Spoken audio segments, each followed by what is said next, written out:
be here to have some dope conversations. I'm actually looking for people to take on tour with me, right? And I don't care about your following. In order for you to come up on my live showcase, though, you have to come over to my YouTube channel. So my YouTube channel is Nothing But the Truth Podcast. So I'm looking, let me see. So I'm looking for talent, right? And if you talk that talk, I want you to come over to my YouTube channel. I'm looking for talent to take on tour. Let me just put all of this together. How y'all feeling today? How is everybody? How is everybody feeling today, man? So yeah, I'm looking for talent, man. I'm definitely looking for talent. So you can get listen, I'm just looking for talent. I don't care what your following is. If you really talk that talk, come over to my YouTube channel. Everybody, I am looking for talent. Once again, everybody that's coming up here, we are going to bring people from several different platforms up here. We are going to have some dope topics. This is what I'm telling all of my followers and all of my supporters. When these people come up here, do not take it easy on them. Do not take it easy on them. I do not want you to take it easy on them with the topics. I do not want you to take it easy on them with the questions. And the reason why is because when we go to your city, when we go on tour, when we come to your city, it's not going to be easy when we get on stage. It's not. It's going to be easy for me because this is what I do. If you are on TikTok, if you are on Instagram, I want you to come over to my YouTube channel, which is Nothing But the Truth Podcast. Thank you so much, sweetheart. I appreciate you booking your one-on-one session, and I am honored that I was able to make your day better. So like I said, if you guys are on Instagram, come over to the YouTube channel. It is Nothing But the Truth YouTube channel. I am a little bit early, and the reason why I'm a little bit early is because I wanted to come on here and make sure you guys were privy to everything that's going on. So if you are on Instagram, if you want to go on tour with me, all you have to do is come over to the YouTube channel right now, which is Nothing But the Truth Podcast. I will put the link in the chat for you guys to click and for you guys to be able to come up. I'm going to make it really easy for you guys. So we'll definitely we'll have some different social media personalities up here, which I am extremely excited about. If you are on YouTube, if you are on TikTok, if you are on Instagram, I want you guys to come over to my YouTube channel, which is Nothing But the Truth Podcast. If you feel like you talk that talk, if you know for a fact that you really can talk very well, I do not care about your following. I am giving you an opportunity. I am going to give you an opportunity to go on tour with me. I will put you in front of 80 million people a month on my platform. I have no issue opening up my platform for you guys, man. I'm definitely here giving up opportunities, man. If you guys are serious, come over to my YouTube channel, Nothing But the Truth Podcast. You think that you can do what I do? You guys think that you can talk the way that I talk? You guys think that you built like that? Cool. Come show me. I'm giving out the opportunity. Free travel, free hotel, free promotion, free opportunity. You guys think that you can do what I do? You think you can get on stage with my crowd? We getting ready to find out. And like I said, click this link to join the live. And let me just say this before we get into this, right? No one at my level, right, that do what I do is giving out opportunities like this, right? They're going to try to make you have this fake ass following. They're going to want you to do a whole bunch of bullshit. They're going to want your following to be fake ass following, fake ass influence, and all of that. I'm doing this because I can. I'm doing this because I'm a boss. I do this because I own my brand. You understand what I'm saying to you? I own my brand. I am self-made in every way. I don't answer to anybody. Anything that I do, I pay for out of my pocket, 1,000%. So I don't have to answer to anybody. So that is why I am able to do whatever it is that I want to do on my platform. Like I said, if you are on YouTube, come on over. If you are on, pardon me, I'm lying to y'all. I apologize. If you are on Instagram or TikTok and you talk that talk, I want you guys to come over here. I literally just put the link up. I want you guys to come over here, click the link. That is how you get backstage on my StreamYard. That is how you get access to be a part of this live. For all of the people that will just be tuning in and just a part of the conversation, when I start bringing these people up here. My show is improv. Baby, the link is over here on my YouTube channel, which is Nothing But the Truth Podcast. You can locate that in my bio. You can also locate that just on YouTube and type in Truth Hurts. I will not be starting this live until we get everybody in here and until we get at least 100 likes on YouTube.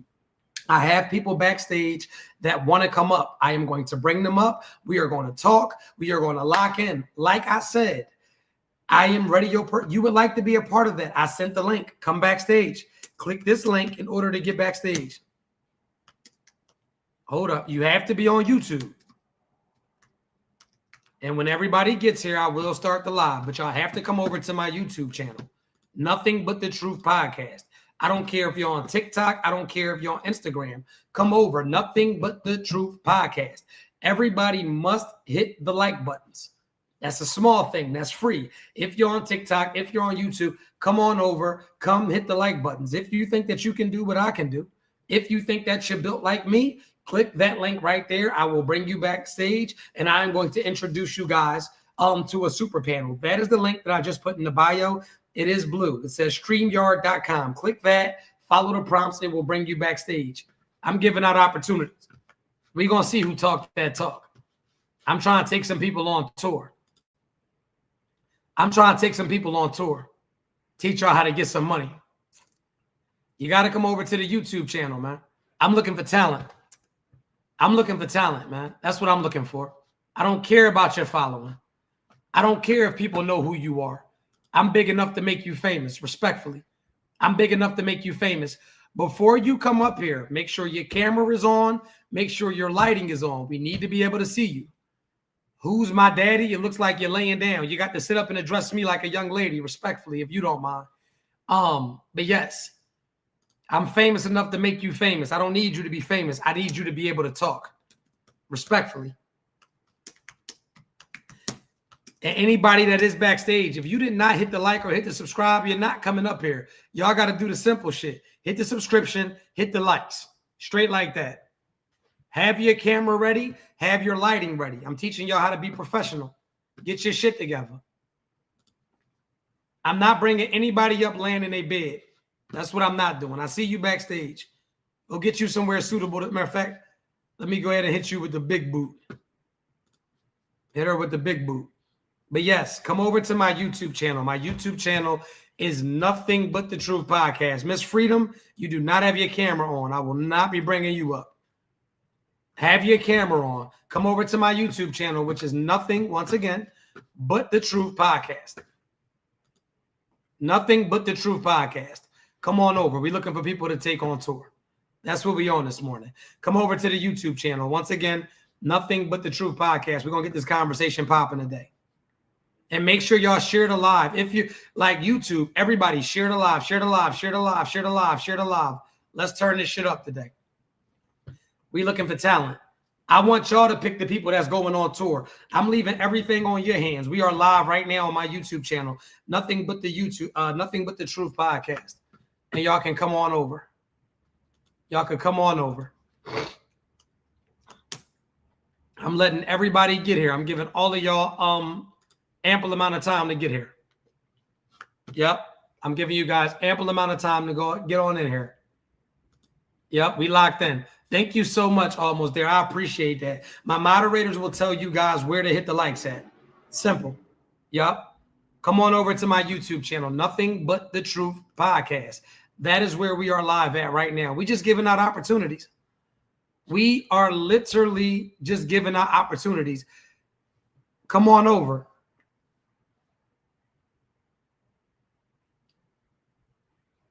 We giving out opportunities. That's what I'm on. That's what I'm on, man. Bro, you think you talk that talk, bro? I see you here. Yeah, for sure, man. I feel like we come from the same walk of life. You know what I'm saying? I just need just a little bit sharpening up, but I definitely got the, you know what I'm saying? It's, right. it's, okay. It ain't on me. It ain't on me. It's in me. You feel me? So this is what we're going to do. Listen, hear me out. So what we're going to do is, right, I'm going to let the people throw some questions at you, right? And we're going to see if you answer them masterfully or not. And so I'll let you people pick the topics. Y'all put them in the comments. If y'all feel like y'all like the way he talking, if you like the cadence of his voice, if you like how he dropping his jewels, we gonna give him a shot. And we have multiple people coming up. So if you are not locked in, I got some heavy influencers about to pop on this joint. But you know, influencers are fake Hollywood, so they're a little bit late, but they will be here. Everybody that is in the live right now, if you are on TikTok, come over to the YouTube channel. If you are on Instagram, come over to the YouTube channel. I am giving out opportunity. I don't care about your following. I'm famous enough and rich enough to take you on the road. It don't hurt me any to do any of this shit. Yeah, but anyway, y'all gotta throw some topics at him. We just waiting on the topics, y'all, and we gonna talk about it. We gonna see what he built like. We gonna see what he built like today. And y'all bet not give him no easy topic, neither. I got high expectations for y'all. Yeah, I mean, you know, a lot.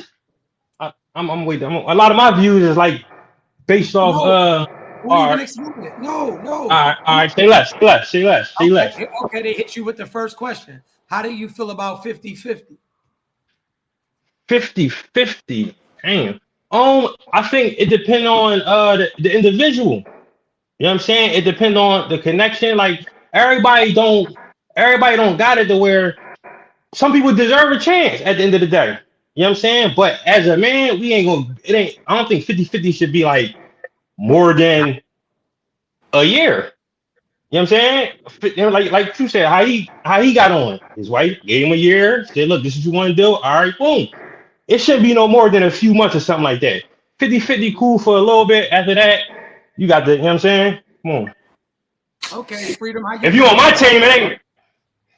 Okay. I mean, I feel like men are supposed to be the sole providers, but if you want to do 50-50, like I'm a 50-50 type of woman. If my man is down, then I'm going to go get me a job. I feel like that's what 50-50 is. It's like catching up wherever we fall off or something like that. It's not a, oh, you have to pay this much and she has to pay this much. 50-50 is just meeting each other 50-50 in a relationship. It's not all about finances, in my opinion. But 50-50, that's just a saying, because it's more, we dishing out more than 50-50. That's just what society's saying. That's just society calling it 50-50. I really feel like you can't be 50-50 when it comes to being a man and a woman in a relationship, regardless, because a woman still got to play her role 100%, and a man got to play his role 100%. So when y'all come together, y'all just make that, you feel me? Y'all make that 200. So that's what I'm saying, like 50-50, in my opinion. Yeah, because you know everybody trauma ain't the same. Everybody, it's a lot to tie into that. So yeah. So this is what I'm gonna do. So I'm gonna show y'all how we do it. So this is how you clean it up. So y'all went, now I go, and then we kill the topic, right? Okay. 50-50 for me is impossible in a relationship because sometimes you'll have 90%, sometimes you'll have 10, sometimes you'll have 70, sometimes you'll have 30. This is what I will say for any woman that is dealing with a man, right? If a man is overly comfortable with watching you give your all to the situation, he does not like you. Any young man that is growing up, his dream, his purpose in life is to take care of the woman that he loves. Rather that is his mother, rather that is his grandmother. You think of any little kid that you know, they tell their mom, when I get older, I'm going to buy you a house. When I get older, you're not going to have to work hard. When I get older, I'm going to buy you a car. So if you are dealing with a man for a lengthy period of time and he's okay with watching you struggle or go extra hard, this is a man that is not in it for you to be the best version of yourself. A man wants you to be put up, protected, and put away. Respectfully, and that just is that. And so when we talk about 50-50, and then I'll leave with this, right? Okay. A lot of these women don't have any struggle in them, right? And there's a difference between staying down and struggling. When you're struggling, it means that you actually have a fighting chance to get ahead. I don't commend you to just stay in hell with a joker. I would never try to convince you of that, right? But if we can't struggle together, right? If I don't know, if we're not battle tested, how do I know when we get to where we're supposed to go in life, if things go back sour, you still going to be around? A lot of you women want these men to come in fully equipped and with everything. And if you don't have a safe space to build with a man, let's say if we come into it and we can't buy our first house together or we can't start elevating together, we're going to just grow apart. And that's just my take. Did y'all want to say anything? I say this last thing. And if you ain't healed, when a female, because I'm gonna speak from experience, you know what I'm saying? Like, somebody gave me a chance when I wasn't financially stable, and You know what I'm saying? I came home to the $500,000 house, the $100,000 car. You know what I'm saying? But if you not healed, then it's not going to work because it's the balance is off. Like it's not going to work. It ain't going to work. I feel like it has more to do with. And I'm saying the female has to be healed. The one that's investing in somebody, you got to be healed because it's gonna come. It's a lot control. It's a lot of stuff we be all day. So we'll switch the gears. And before we get on this next topic, B Smith, what's up, Brody? If you are on TikTok, come over to the YouTube channel. These are people that I'm looking to try to take on tour with me. So at any time, we don't want any easy questions, but I'm about to switch gears on them. We're going to see what they built like. If you are on TikTok, come over to the YouTube channel right now, which is Nothing But the Truth Podcast. If you guys have questions in the chat, which is on my YouTube, do not be afraid to ask it. Do not make it easy on them. So we are actually going to pivot because you talked about a woman being healed in order to deal with a guy that might not be financially where he's supposed to be. So my question would be to you, Miss Freedom, and we'll start with you, and then I'll let the guys go because it's always ladies first. Okay. How do you feel about dating a man with potential? What are your views on that? Because I dated a man with potential, I would say it has to be more than just potential. It has to be beyond the potential. I have to see potential and action that you actually doing something because the potential is not enough. Dating somebody with potential and then I just lost everything. I lost everything dating with somebody with potential. So I feel like they got to come with more than potential. So I wouldn't just date somebody with potential. Potential's not enough. I'm sorry. Okay, no, great. I'm not mad at that answer. How do you feel about that, Mr. B. Smith? I feel like with potential, somebody looking at your potential, only seeing like a certain amount of your value. Like, what can you do? What you're capable of? You're not really showing in full retrospect drive what's your ambition. Because a car can have potential. You know what I'm saying? What the inner workings does? You know, are the components? Your service is horrible, Brody. Come back when you get your service together. Your service has potential, but it's just not where it needs to be. I got him. I'll pick up for him. Do your big one. Let's go. I got him. All right. So yeah, with that, it's like he said, like buying a car. All right. If I'm buying a car that got potential, now you gotta have the resources to pay. You gotta breathe life into it. You feel me? You can't see somebody with potential, and like I said, this where it comes to healing. Like, all right, yeah, he got potential, but we ain't tapping in. You know what I'm saying? So people see potential. That's where the healing. It just comes with the healing. Like you can see potential in something, but are you breathing life into this? Is you creating a safe space for what you see potential in for it to grow? Is you watering the seed? Come on, what are you doing? Well, when you do that, you can. Like I said, I have experience with that. I've dated people with potential, and I lost everything. So even me speaking life into him was not enough because he only had the potential. He didn't have what I thought he had. He was just stuck at potential. He was just stuck at the thought of wow, he could be, but he's not. Yeah, he was scamming. So Miss NK Bay. Binky. My name is Binky. I'm sorry, that's Pig Latin up there. That don't say Pinky. Okay, cool. Okay, Pinky. Okay. Pig Latin. She OG. Yeah, this is How do you feel about dating for potential, Miss Pig Latin? So no, we don't date for potential. We can't do that. You know why? Because it's like she just said. I'm gonna see everything in you, but if you don't see it in you, then what good is that? Because you have to see that. You have to see it. You have to feel it. You have to be able to tap in. If you can't tap in, if I can't get you to understand what you need, then how you gonna have it? You gotta be there. It's on. But do you know you? But you gotta know you. All right, my fault. I'm listening. No, go ahead. It's on the inside. So like, if it's not made in you, like, so I was a little nervous about getting on this platform. You know why? Because I'm not for sure. I'm for sure. So that means that I don't want everybody to be looking at me and judging me because it's inside of me. It's going to be natural. It's in me, baby. So I really could, but I'm not gonna say that I have not dated for potential. It's live and learn, right? So I had to learn that. I had to feel my way through that. And yeah, it wouldn't happen again. I'm married now. No, bro, hold on. All right, my fault. We got Mr. Isaiah Kelly. How do you feel about dating for potential? What's up, everybody? And I'm a second what she said because I was nervous about coming on this platform too. But the thing about it is, dating for potential is a waste of time. Now you mad 3 years from now because you felt like something should have happened that didn't happen because you put all of your eggs in a basket that was unconfirmed. You know what I'm saying? So off top, I need to know what you're made of. I don't have time to put it in you.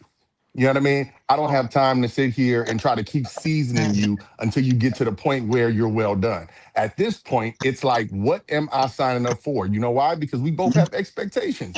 And when those expectations aren't fulfilled, now we sitting here and we're damaged for the next person. So realistically, if you're dating a damaged person, you're probably dating somebody who dated for potential, and that potential was not satisfied. And now we're in a place where we're pissed off with our next person. So don't date for potential, date for what you see for real. Okay, Sean Humphreys, we need for you to give your input. How do you feel about dating for potential? Hey guys, yeah, it says Sean Humphrey, but I'm Yannick, the Melody Mistress. How y'all doing this morning? Anyway, he's right. When you dating for potential, I never even heard of dating for potential. Like you said, you go and dating people, and a lot of times people come from bad relationships, and they're bringing that to the new relationship. You cannot date based off of being your hurt relationships, and you bring that into the new relationship, and now this person has to deal with your hurt that you brought into the relationship. I can't heal you unless you have to be able to heal before you even got with me. So I had to do that for myself before, after being married for 22 years, and then have to go out here and date. It was hard because you have to understand that. Are you ready to bring somebody else into your world after, you've been through a world that wasn't right for you? And I don't never want to be that person to bring my hurt and anger onto somebody else, because now where that relationship going to go? Might I add? Okay, cool. So hold on, Freedom. Listen, let me say this. And this is why, and I'm teaching y'all how to be good podcasters on these live panels. This is why when you got the floor, you got to cook, because you might not be able to get back in. You got to think. We can sing together. We can't talk together. So what you have to understand is when you got the floor, like how Isaiah did, how Miss Pinky did, or Benky did, and you got to get in there and get your shit. So it's short and sweet. So I'm giving y'all a life lesson. For podcasts, we don't shoot like we're shooting a podcast. You're shooting in clips. You have to get in the habit of shooting for clips. You may have a 1:30 clip. That's all Instagram gonna see. They're not gonna see the fact that you broke it down and did this and went here and you did math on the side. They're not gonna see that. You got an 8 to 15 second window to capture their attention on social media. This is how you go viral. This is how you build your platform. And the same thing for the people in the crowd. They don't want to hear a story. They want to hear the question be answered, executed. I'm gonna teach y'all. You come in on 10, then you start to break it down. You got to come in hot. Y'all are all doing excellent though. We are going to get to the next topic. Give me 1 second. Oh, I got to answer the question. My fault. For everybody that's on TikTok, I want you guys to come over to the YouTube channel. Y'all killing it too. I want all of y'all to come over to the YouTube channel. The YouTube channel is Nothing But the Truth Podcast. Let me run this back for y'all. If you're on Instagram or TikTok, come over to YouTube. We are looking for people that we want to bring on tour. So me personally, at this big age, potential's for children. For me, I feel like potential is something that you could grow up to be. At 40 years old, I can only go off of your track record. So if you've been losing for the last 39 years, in my fair judgment, you're a fucking loser. If you've been cheating on people for the last 39 years, at this big age, you're a fucking cheater. If you've been for the last 39 years, right where you at. If you've been homeless for the last 39 years, if you've been a hobosexual for the last 39 years, then it's a fair assessment to say that you are a hobosexual. I say all of that to say I put in too much work into my mind. I put too much work into my bank account. I put too much work in my stability to ever in this lifetime give somebody the benefit of the doubt or to give them, face value. I can't take you at face value. What have you done on your own? Because I know when I come into your life, what I'm capable of doing for you in your life, respectfully. So for potential for me as a grown ass man is a no-go. I'm not a sucker for a sob story anymore, respectfully. And then we'll get to the next topic. We cooking. And listen, before I get off of that topic, because I see people shaking their heads, there's going to be a lot of bum ass, broken ass people that feel like, oh, in the comments. You just want to kick somebody while they're down. Why? You're not going to experiment on me. I'm not going to be your experiment. You've never dealt with people like me. You've never been in a position that I've been in. It's not for you to figure out if I'm enough or if you can deal with what I'm bringing to the table. No, you obviously need to do some work on yourself, and then maybe we'll meet each other at the top. Go ahead, brother. I see you. Can I say this one last thing though, right? When it comes to dating with potential, sometimes, right? Now, financially, a person might be right? Somebody might see potential in somebody, right? All right. Sometimes it goes just like this. All right. Well, you can see the potential in somebody, right? Sometimes you can't see the potential that this person brings to your life. You feel what I'm saying? Like a lot of people, everybody's not a scout. So I get what you're saying. You can't date for potential, but just like he giving us a shot right now. You know what I'm saying? He's taking a risk. I'm gonna give you an example, and this is how a lot of women and Isaiah or any of y'all when y'all already because we can keep this topic going. This is how right. Let me cook for a second, right, and then I'll let you guys go. And I want to see like no bum, so go ahead. Life, right? Your track record speaks volumes, right? So for me, for instance, I'm about to give you an example. My wife took a risk with me. She did. My wife was a multimillionaire when I met her. My wife was already super established when I met her. I was just not getting released from prison, but I was getting my shit together. I was working at a battery plant. I was really trying to figure out where I was going at in life. So you'll get some women, right, who will say, well, your wife dated you all based off potential. No, she didn't. Why didn't she? I've got money all my life. I've been a get money nigga since the day I was born. So it wasn't about when I was going to get money again. It was just a how. The money was going to come. He watched my work ethic because not only was I working 12 to 13-hour shifts, I would get off from work and I was still personal training clients. After I would personal train clients, I was still pressing hoodies and I had them for sale. When I wasn't selling hoodies, I had gummies for sale and apple cider vinegar gummies for sale. And waist trainers. When I was done with that, I was also taking my grandmother to physical therapy because she had a stroke. So come on now. A lot of times we get caught up in, oh, well, he got potential. Broke is that's a mindset. Broke is not a number in the bank. For sure. That is a mindset. So I may not have been where I needed to be financially, but I won my whole life. So I even know how to lose with grace. So it wasn't that she was dating. She was actually. Now, let me stop cooking. Go ahead. I'm gonna go ahead. That's true. Next question. What's the next topic? Next question. Potential is I delusion. want to tap on the potential. That's what I learned. No. Okay, talk about it. How y'all doing? I'm Dr. Ish. I am a relationship and life coach, but I come from more of a spiritual aspect. So here we go, Truth. Your wife didn't date for potential. She dated a man based off her discernment and the vision that God gave her. So when she looked at you, she looked through discernment. So she peeked into your future, which the Holy Spirit gives us vision and provision when we meet people. So I want to take the whole dating with potential. You just got to be healed enough, filled enough to see a person where they at and become their helpmate.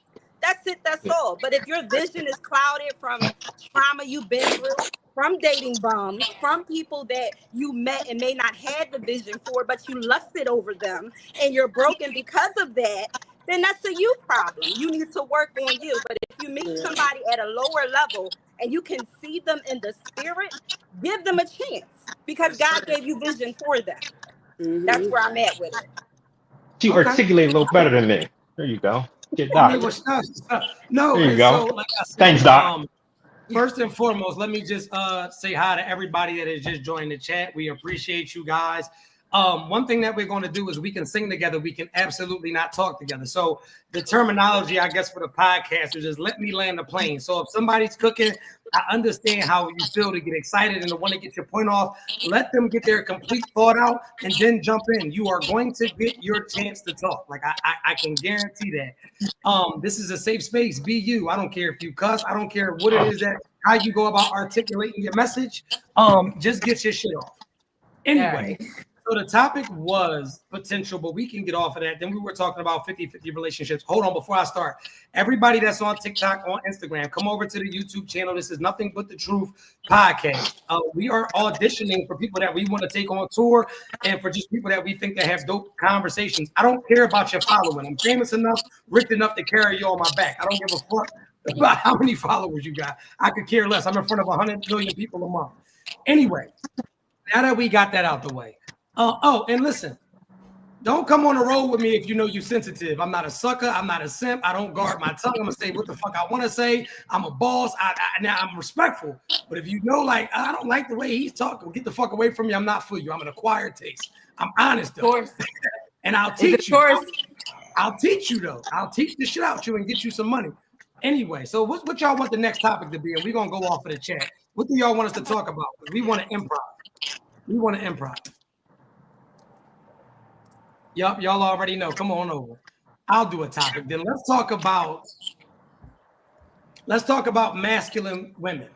And I'll let the women start. How do we feel about today's age with all of these masculine women, like these extremely masculine women? How do we feel about that?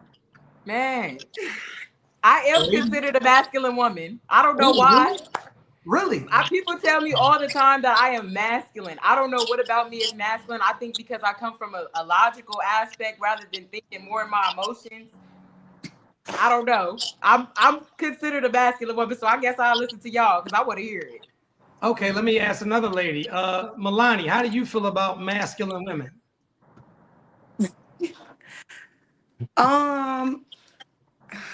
That's a good question. I feel like I'm considered masculine. I could be a little aggressive, but I also feel it depends on the way that the guy leads. Like if he's not like aggressive enough or able to lead, then I do find myself trying to, like, I don't know if I want to call it run over him, but yeah. So are you masculine or are you just independent? Because there's a major difference. Yeah, it is. I think it's independence. I think they just put masculine on us because we're independent, and then we have a voice. Like we're not scared to speak up. We're not scared to go get things done. We're not sitting up under just waiting for some. I think that's what that is. Okay, so all right, how about this? The better question for the ladies would be, what is your definition of masculinity? I think masculinity for me is somebody that's well-rounded all the way around. I'm talking about emotional stability, spiritual stability, or at least spiritual awareness. You don't have to be like financially stable all the way, but you have to have a financial plan and you have to make an action towards that. I think that that's what masculinity is. Somebody that's a provider, a protector, you know, a person that's really a man. I don't know how else to explain it. Let me stop. Okay, no, I'm just curious. Okay, so see how hard it was for y'all to explain that? Now we're gonna switch it real quick. Oh, what's your definition of a sassy man? A sassy man. Emotionally unintelligent. Keep going. That's it. Yeah, because that's really what it is. I feel like when they're emotionally unintelligent, it's because they haven't tapped in fully onto what they actually are. I think they behind. I think they still trying to figure it out. They don't know if they want to do what mama said, they want to lean more with what mama said, or if they want to go with the dad, or I don't know how to explain it. Let me stop. I don't know how to explain that one. I feel like when you're dealing with, when you said masculinity and then you're saying sassy man, a lot of things have to do with your upbringing, how you were brought up. Like a lot of people, some men are raised by a lot of women. And then you have some women who seen their parents be abused, and that masculinity comes in because of the fact that you start being that person who you're not going to let no man do this to you. You're not going to let a man be like that to you. You have a lot more of how you're going to treat men or a woman in a relationship, depending on how you've been in relationships or been brought up. I've seen things where women were abused and their kids grew up to be more masculine in relationships, telling the guy what to do or speaking for them and doing things and such. But it can be a lot. When you're saying sassy men, I knew men who grew up with a bunch of women in the house. So the way they are in their relationships is how they were brought up. So stop. Hold on.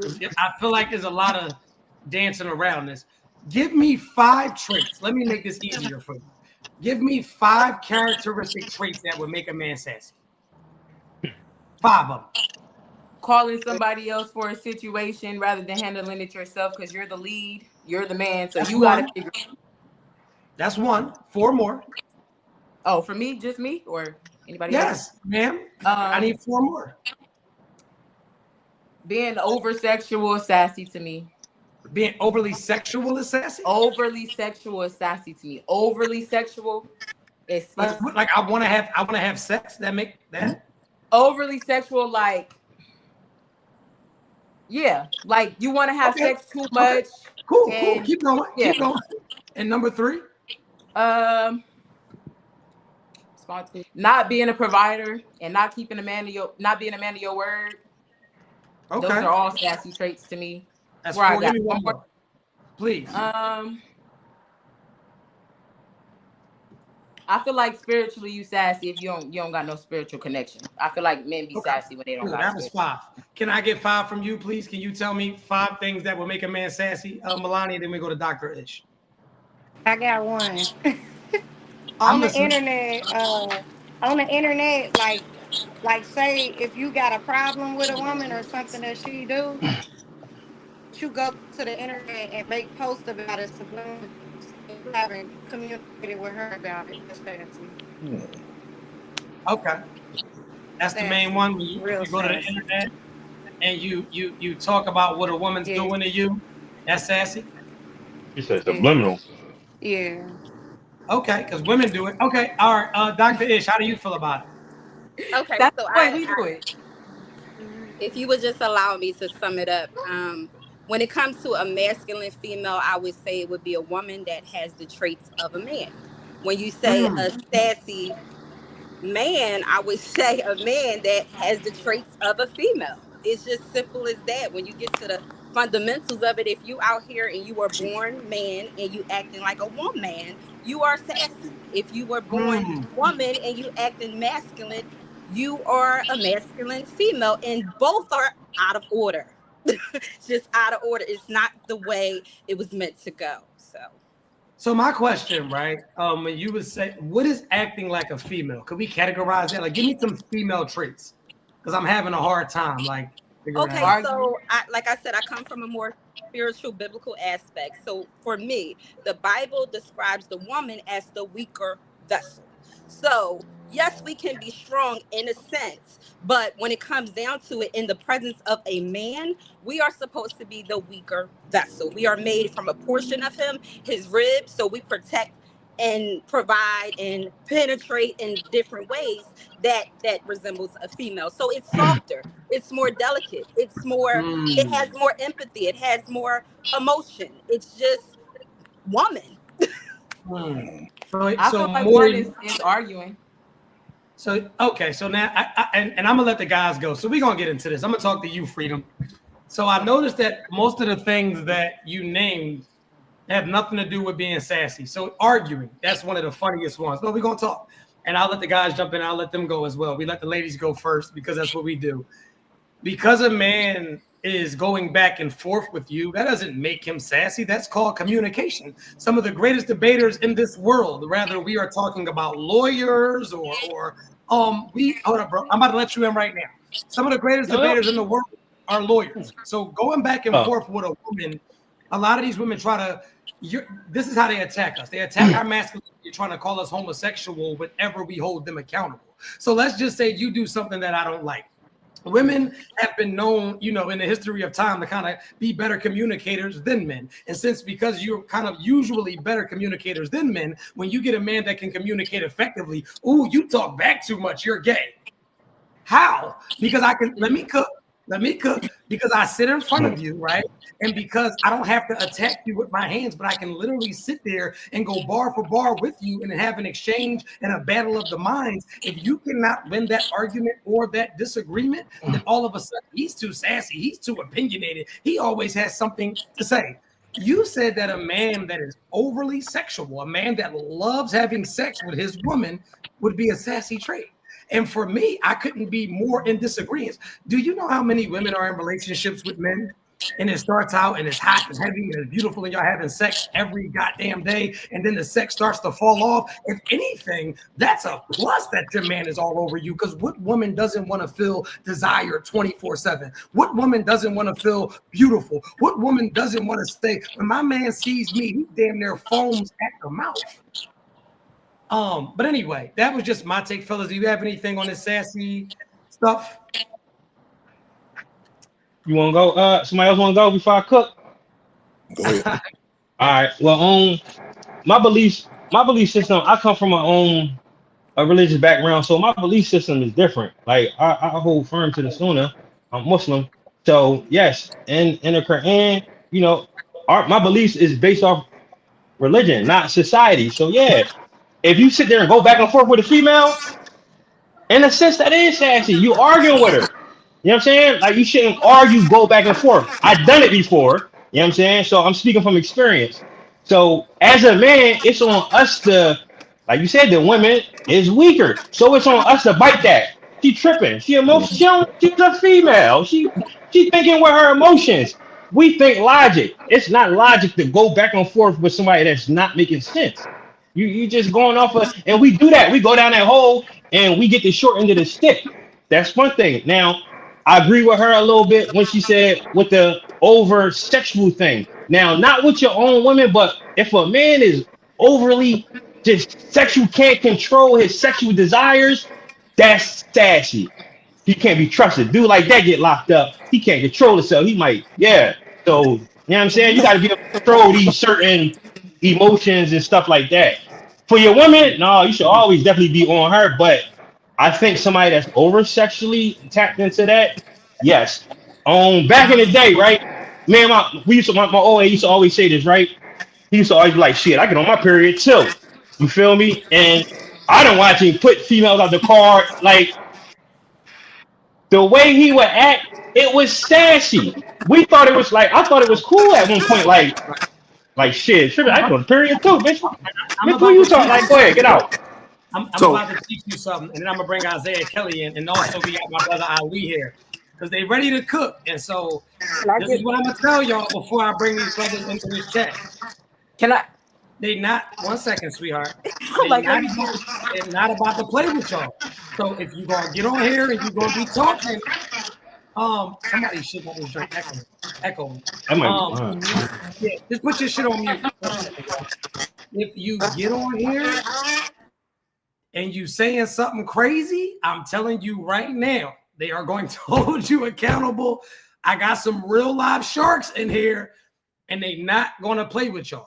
So I literally just said that to get that out the way. And if you're on TikTok or Instagram, come over to the YouTube channel, which is nothing but the TikTok.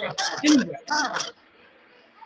this is what I'll tell you, and I'll let anybody piggyback off of this who wants to piggyback off of this. When we talk about sassy, when we talk about female traits, and we talk about men traits, right? I think that we forget about the base word, which is human, right? You're a human. Whether you are a man or a woman, you are a human. We all have, and I hate the term feminine qualities, we all have masculine qualities. I think that a lot of us are going through an identity crisis. Just because you're talkative, that does not make you a sassy man. Because when you even use the word sassy, it's usually used in a way to try to equate a man with homosexual acts. The only way that you can do a homosexual act is for you to be aroused by dick. You have to be aroused by dick. Dick is the only way that you can become a sassy man. You have to be aroused by dick. With these women, who got me on a TV? Somebody got me on a TV or something? It's you. It's this nigga.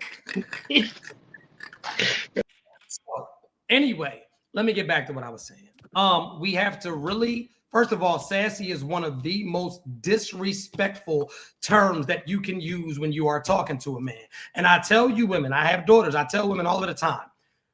I tell my daughter, don't you ever in your life open your mouth and call a man sassy, because at that point, you are opening the door to whatever. Because my thing is this, well, if he's sassy and he a gay man, gay men fight what? They fight women. Stop setting yourself up with this sassy shit. Leave that word alone because you're automatically equating that a man has a broken wrist, and that shit is not cool in any way, shape, or form. Just like you women hate being called masculine. But a lot of y'all portray a lot of masculinity. Anyway, Isaiah, go ahead. I'm listening, Brody. Isaiah, can you hear me? That ain't the meeting. Go. I think my sound is messing up, but I could see your mouth moving, so we good. I'll fix it in just a second. What I was gonna say is I think it has everything to do with position. You know what I mean? Do you know how to play your position as a man or a woman? I don't think it has anything to do with sexuality or any of that crazy stuff. I think it's about position. So when we're talking about masculine women, if you're with a real man, do you know how to compliment his character, compliment his authority, compliment the way that he moves? Same thing with a female, right? If I'm with a female, am I comfortable in her femininity? Am I comfortable with her being the center of attention, or do I feel the need to jump into her photo? You know what I'm saying? So I think that that's where it determines if you sassy or if you masculine. I don't think that it has anything to do with anything crazy, right? So masculine women, please get away from me. I'm closing the door on you. You know what I'm saying? Because if we outside and I'm walking and you don't automatically know that you need to walk to the inside, I feel like we in competition. If I go to reach for the door and you reaching for the door too, let me step back, sir, because you don't need me. So I feel like at that point, you know what I'm saying? Do you know your position? I don't have time to raise the female. I need her to know how to play the game because I'm coming knowing how to play the game too. And that's what it is. Man, next person. Big brother, can you hear me? Yeah, he cooking. Who Yes, that was talking? He cooking. Isaiah, boy, that's good. That's good. But what a leader do as a man, he go lead. You hear me? So I'm coming. Yeah, let her walk on the inside because maybe she wasn't taught to walk on the inside. You feel me? So what you finna do as a man? You gonna sit here and cry about it? So we talking about. I heard y'all say something about feminine traits as a man, bro. So all right, I can see if it's been a couple years and you've been trying to tell her and she still can't get it. She's still touching the door. You said don't touch the door. She still, that's a duh moment. But looking at what we doing as men for real, you heard? I ain't on the women's side. I ain't no size, but it got to make sense. What's a man though? Give me a description of what a man is. Me, bro, like a man for real. That's not enough. You, baby. I hear you. Explain. Elaborate. A man, bro. A man teaches. A man lead his household, bro. You feel me? A man go teach his lady if she's stepping out, if she's stepping outside the boundaries that you feel like that she need to be walking in, or how she's supposed to be moving. Then you slow her down and you teach her. You see what I'm saying? Do you think that leadership? Let me ask you this. Let me interject for a second. So, do you think that leadership is a gender-specific thing? Do you think that only the man is capable of leading in a household? No, I think it's a balance. But you just said that a man. You just said, hold on, because you just said that a man should lead. That a man should lead. So you kind of made it gender-specific. So that's what I'm saying. You're kind of losing me just a poquito, just a tad bit. I hear you. I know what's going on. Just listen to me. I'm listening. This the thing. As a man, though, we are supposed to lead. I'm not saying that I can't hear from my wife. Like I'm not saying she can't tell me anything at all. You see what I'm saying? I'm saying the things because I was getting to where Isaiah was at. He was saying she don't know that not to touch the door. I'm stepping back. Like, bro, we gotta tell her, hey, step. You might have to say step back. You see what I'm saying? Let me get the dough. You see what I'm saying? You might have to teach her these things that that's what I meant. It ain't not gender specific, but it kind of, bro. That's a good question, bro, because it kind of is gender specific. Who the one getting up if somebody knock on the door at 3 in the morning and you hear a big old bang? Who getting up? Is that gender specific? You feel me? Who the one moving? Let me cook for a second. I'm glad you said that. So leadership is absolutely not gender specific. Let me ask you a question. Who's some of the best hairstylists in the world? I don't know. Men. Some of the best hairstylists in the world are men. Some of the best makeup artists in the world are men. Some of the best chefs in the world, because we would like to think that cooking is gender specific. Some of the most iconic chefs in the world are. Anybody want to give a guess with that? Let's go a little bit deeper, right? Because I'm older than a lot of y'all on here, right? But let's cook for a second. Do men really run the household, or does every play really come through the woman for real? I want you to really think back. If any of y'all ever been in a dynamic where there was a man and a woman allows a man to believe that he runs the household. Let me run that back from the gun bust, because this might go over a lot of y'all heads. A woman allows a man to believe that he runs the household. If we go back, a man was the provider. A man handed over the check. Do you know who paid the bills? Mom did. Do you know who went shopping for the groceries? Even though the man did nothing but hand the money over. Women have always ran the relationship. Let me explain something to you. I just bought my wife a big ass house, right? I just bought my wife a big ass house. I would like to believe that this shit is mine. I paid for it. My wife will bring things, act as if I actually have an opinion in it, and I don't. But she makes me believe it because she'll put it right in front of me. Babe, what you think about this? I'll say, I don't even like that one. And she'll come back with the shit that she wanted from the beginning. So what I'm trying to get you to understand is we have, and I got you, Brody, we have this false belief that leadership is gender specific, and it isn't. A relationship is a partnership. We talked about protection. You may have been in the army. Some of these women can fucking fight. If my wife is Ronda Rousey, if we hear a crazy noise, hey, Ronda, I'm going to let you might go ahead and take care of that. I'm not a fighter. Maybe I'm a better planner. Maybe I'm a better thinker. Maybe I'm better in the kitchen. Maybe I'm a better parent. So why are we trying? And this is what's wrong with a lot of you people that are out here actively dating. You're coming into it as if this shit is gender specific, and it ain't. You might be a better leader than me. You might be a better provider than me. Maybe I'm better at changing Pampers. Maybe I'm better at washing the dishes. Maybe I'm better at folding the clothes. But that's all I wanted to say. Go ahead, brother. I apologize. Oh. Isaiah, can you? See, the thing is I agree 100% with what you're saying, man. You know what I'm saying? But I think that your wife is a queen, and as is my wife. And I'm going to tell you why. It still boils down to position. Yeah, you giving that check over to your wife, and yeah, she's gonna go out and get what it is that she wants, but she understands that you run that household. So whether you leave or you come back or whatever the situation is, you know what I mean? She's like, this is what daddy wants. So I'm going to go out and run the household according to how dad wants me to run it, and vice versa. You understand her strengths. So you're like, babe, I'm going to hand that check right on over to you, and I'm going to let you do what you do because I know you're not going to do anything outside of expectation. So I still think that when we're talking masculinity and femininity and marriage and all of that stuff, I still think that it's based off of position. Okay. And I'm not tripping over that. Anybody else want to talk about this gender? Come on, Freedom. What's up? Talk to me. Yeah, I kind of want to clear my name for a second, because when I was talking about arguing, I don't mean like, oh, because a man could go back and forth with me, he's sassy. What I mean by arguing is I don't want nobody to argue with me in general. Lead me in a conversation. It shouldn't be an argument. Lead me in a conversation. Lead me to understanding. Don't lead me to where we bickering and we never come to a conclusion. That's sassy to me. That's what I meant by sassy, because that's like two females feeling however they feel when they go back and forth and back and forth and back and forth and back and forth. And we know that if they in their feelings and their emotions, they're never going to come to a conclusion. So why are we equating arguing though to feminism? Why is that? So let me, because I think that okay.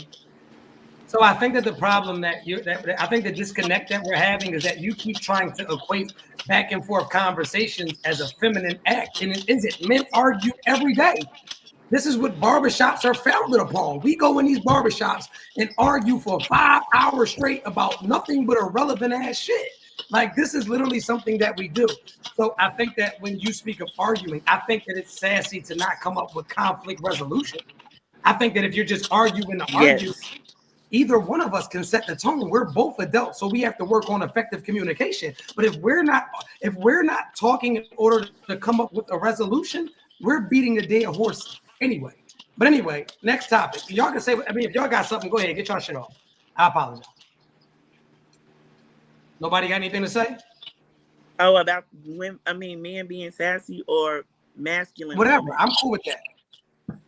I feel like the roles have reversed when it comes down to men and women. I feel like, and I'm just being quite frank, a lot of men are being bitches nowadays, and I think that's sassy. I think now that I think is sassy. I now, think don't it's mean to just masculine for a woman to call a man a bitch. I think that is exactly. extremely. Now you that's what I'm saying. That's why I say I think that roles have reversed.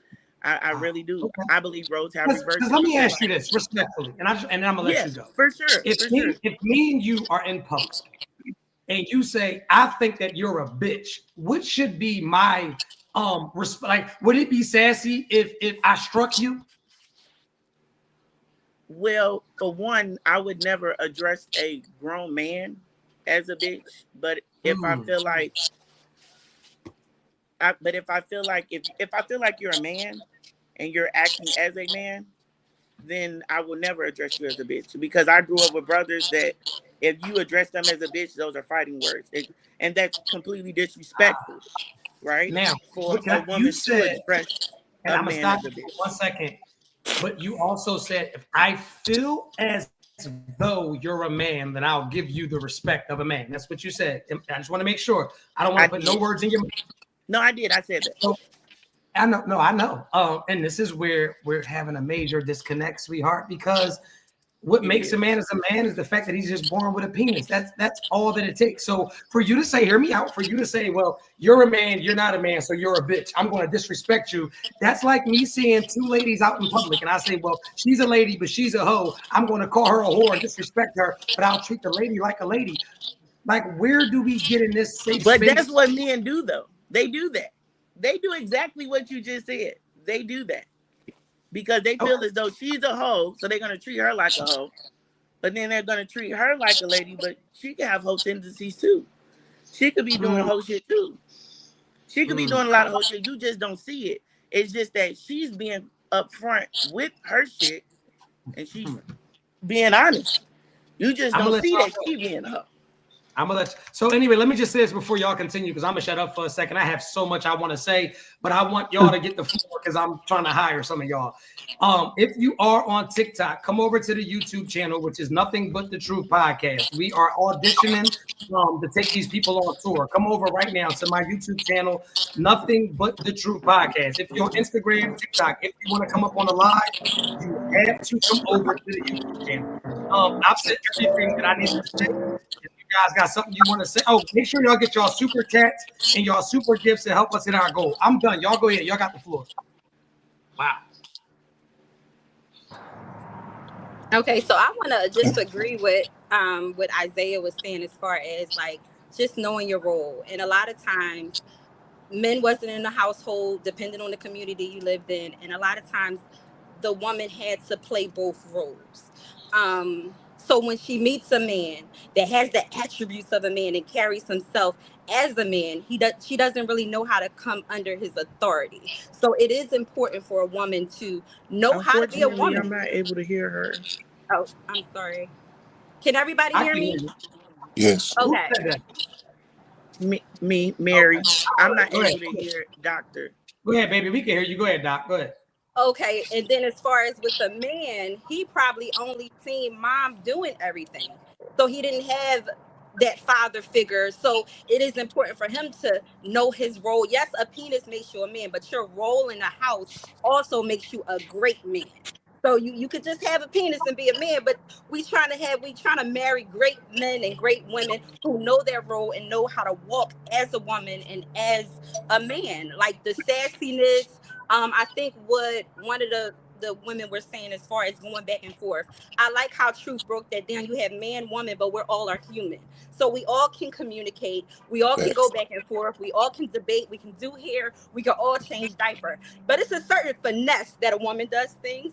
And it's a certain finesse that a man does things. Do you do it the manly way or do you do it the female way? I just think it is attributes that we carry as man and woman that is very separate and is very different. I can change my son's diaper, but when daddy change it may be a little different, but yeah, we're both capable of communicating. We're both capable of getting into an argument and expressing our emotions. But the way I do it will be a way that it reaches him without sounding like I'm challenging him, like as another man, So I think that's where we get it confused with the masculine and the femininity conversation. So.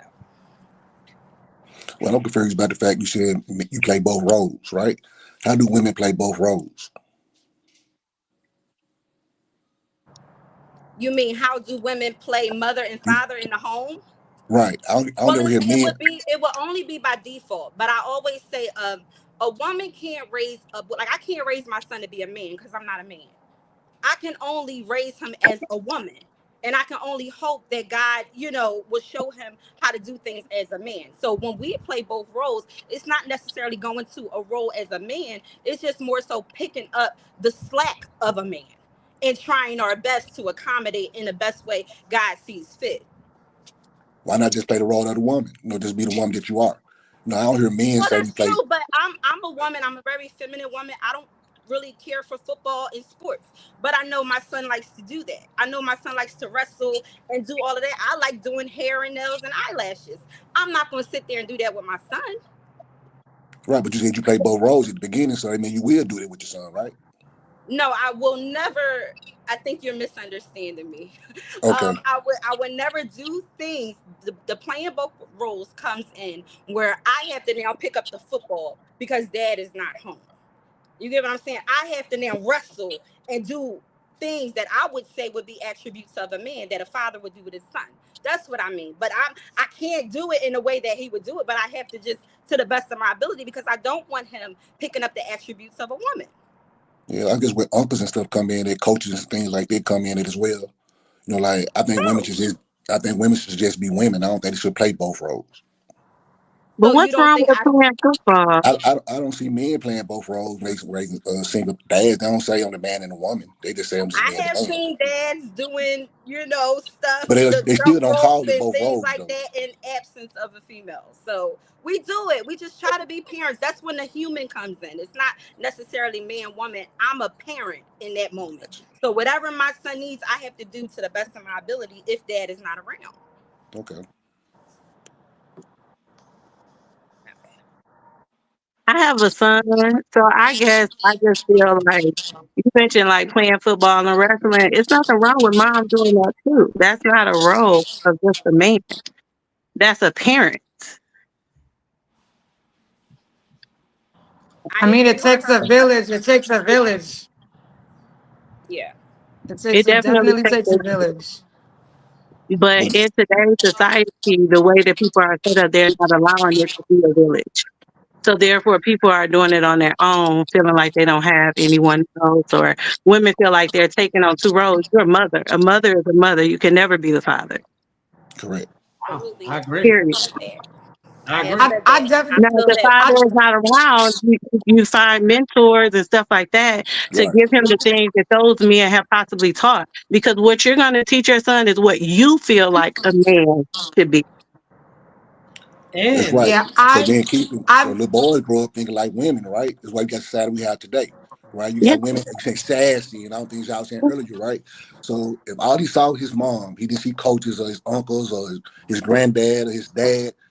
That's where the sassy come from sometimes, right?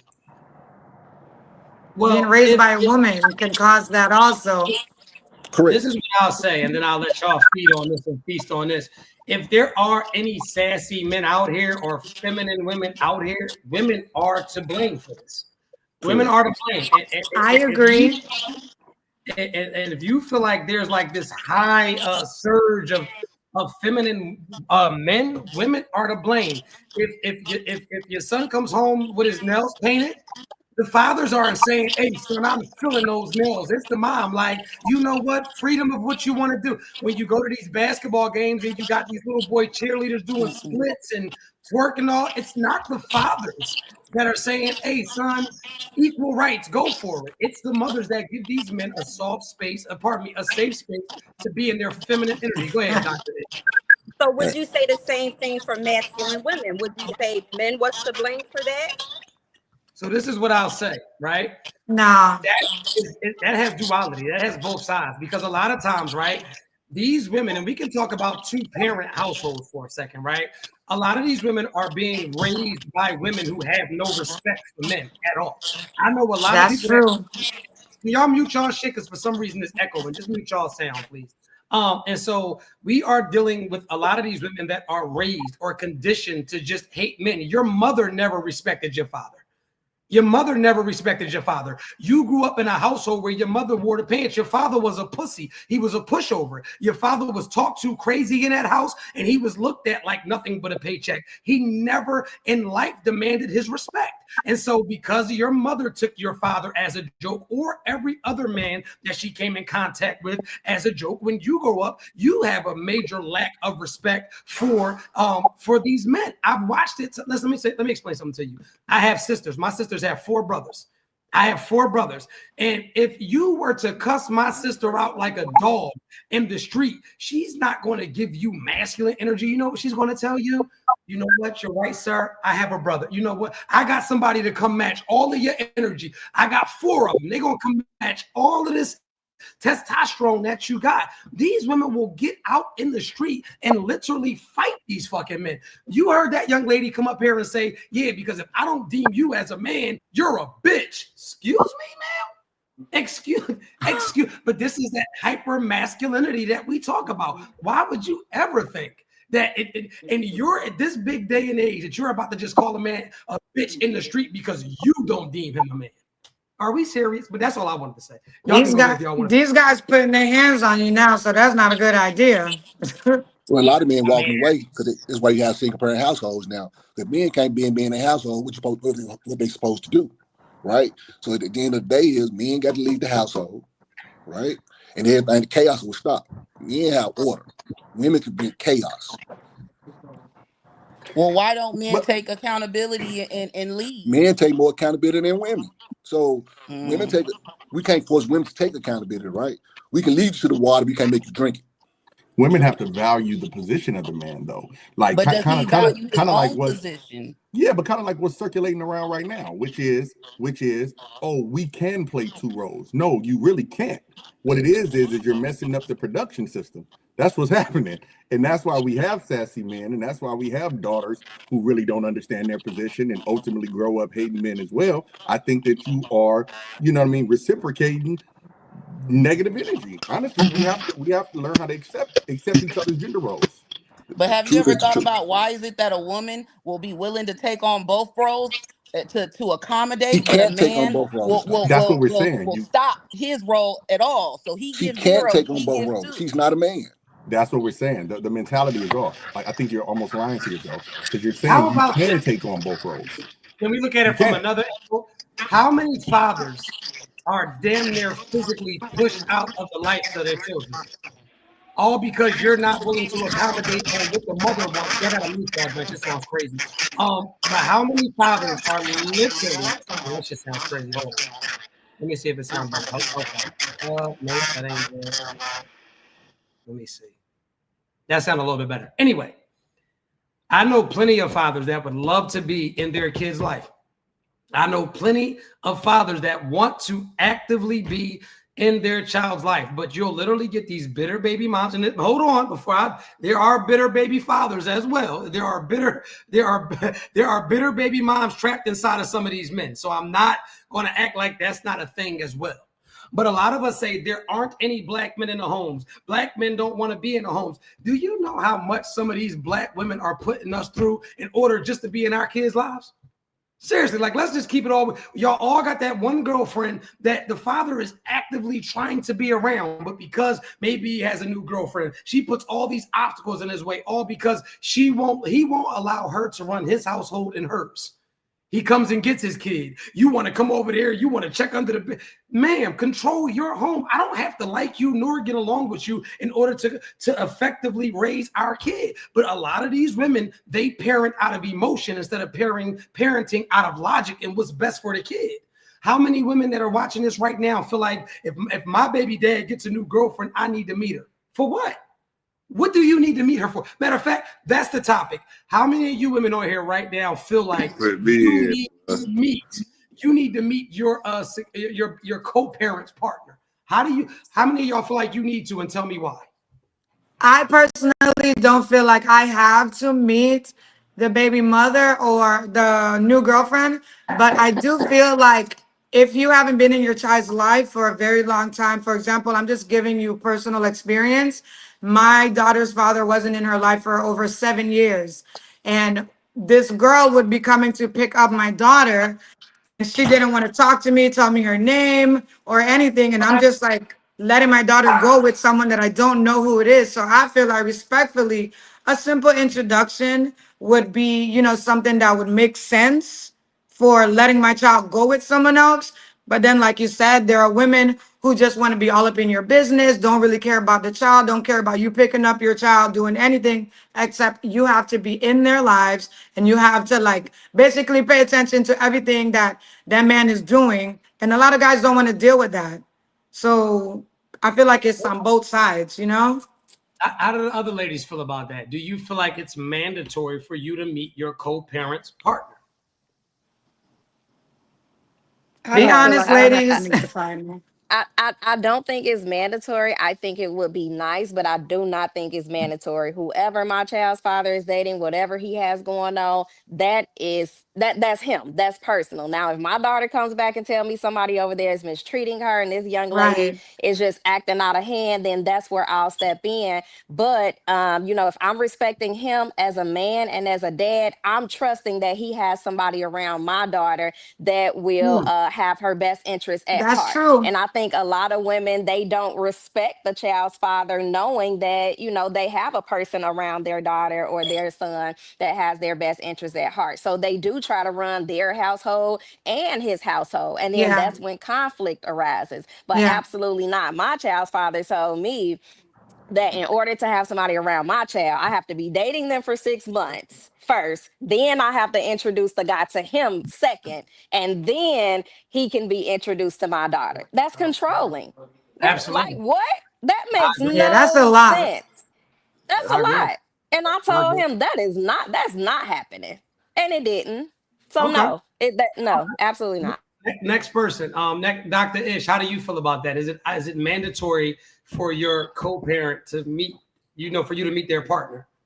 No, and I think the only reason why it would be to a person that A, hasn't let go, and then B, they just don't trust you as a person. They don't trust you as a parent. They don't trust your decision making. But if you have two mature people, you know, who have agreed that, you know, it's not going to work. But what we have is a bunch of people who are just ending relationships, but the heart connection is still there. And Still they're there. still trying to do things to throw monkey wrenches in a new situation. So it's up to you Right. to cut that off. So And no, it's they'll not ruin your mandatory. relationship. Absolutely. That's it. Okay. I feel like I'm in total agreement with what the lady said. I don't know what's going on with Ali's shit, but that's cool. We'll figure that out later. But I just upgraded it so we can have 30 people backstage. If you are on TikTok, come over to the YouTube channel, Nothing But the Truth Podcast. Make sure you guys like, make sure you guys subscribe. We're going to get into some more topics. Make sure you guys jump into the comment section. You have to come over to the YouTube channel, Nothing But the Truth Podcast. So me personally, and I'll give my opinion on how I feel about it. I'm gonna be honest, in my experience, every time that I've moved onto a new relationship with a woman, I've always moved on to a better woman. And that's just my opinion. But anytime that I've moved on to a different woman, it's always been a step above. I've never downgraded once leaving a relationship. And so what I've learned in my experience, right? I'm gonna be honest, I don't even really like need you really communicating or having access to my chick. She gonna hurt your feelings if you're not healed. Respectfully, Big she gonna hurt your facts. feelings if you're not healed, because she looks good, she's successful, she's a great mom, she's great with the kids, she's great with me, and I don't need you even secretly comparing yourself to my folks, and now you want to cause a whole bunch of controversy. If we may go a little bit deeper, right? Because you get a lot of women, because we had to break it down a little bit. You'll get a lot of women who feel like I deserve access and I want to meet them, and I want to meet them because I just want to know what they're dealing with. Respectfully, ma'am, gentlemen, you've been around people for 10 years and still don't know who the fuck they are. So what do you think a 5-minute meeting is about to show you? Nah, you want to size somebody up. I don't listen. If you thought I was such a bad parent, you should have never let me lay down with you and get you pregnant. If you cannot, but anyway, a divine truth. I'm gonna let you go. You try to steal my name. Go ahead. I'm gonna let you. I just steal your name, brother. But I've been following y'all through the conversation, and ladies, they kind of, from what I was gonna say, it was cooking. Kind of cleared it up. Right. Up for the most part, you know, because that type of that type of thoughts come from the character that you have for yourself, as far as if you trust them being around your kids. Because if I got it, if you know I'm not gonna let nothing harm my child, I'm not gonna bring certain things around them, there's nothing that you should be questioning with me or meeting that person. Now, if you need to feel like that to meet that person, then that means you know the type of women I deal with, or you feel like the type of people that I'll be around or have a child around. So I get that type of, questioning, because if I know I'm dealing with a woman and I don't know where you got my baby at, I don't know what type of guys you got them around, I'm going to feel the need to question you.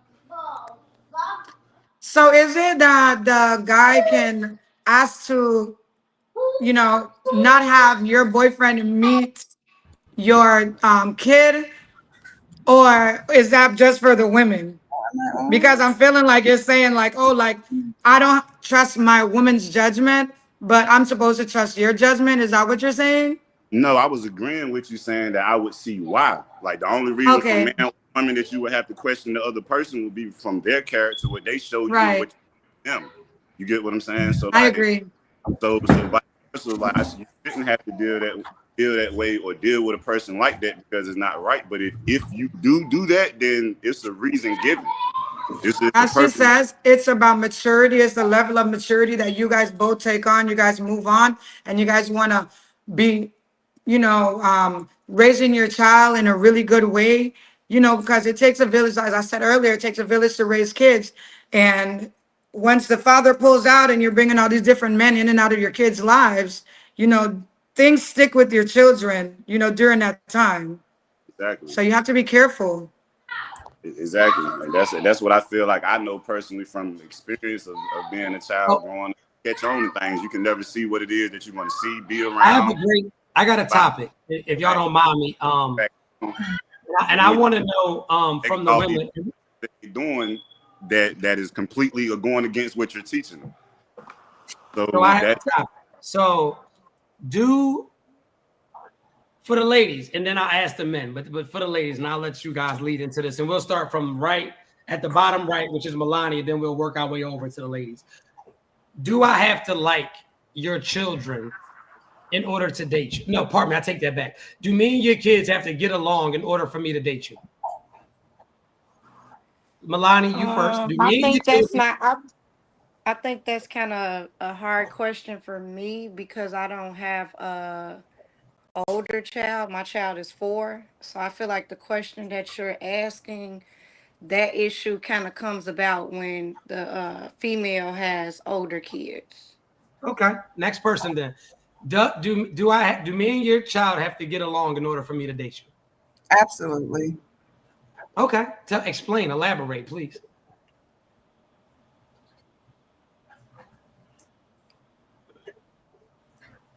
Okay. Well, there's a bit of an echo, so I think I'm good now. But if you don't get along with my child, how can we date? How can we not? I'm confused. Who am I dating? You or the kid? Well, how old? Well, my children. I mean, they got 4-year-old kids that are assholes. I'm sorry. Exactly. No, same shit. But no, let her finish though. So what do you? The age doesn't matter. If me and your kids do not get along, can me and you date?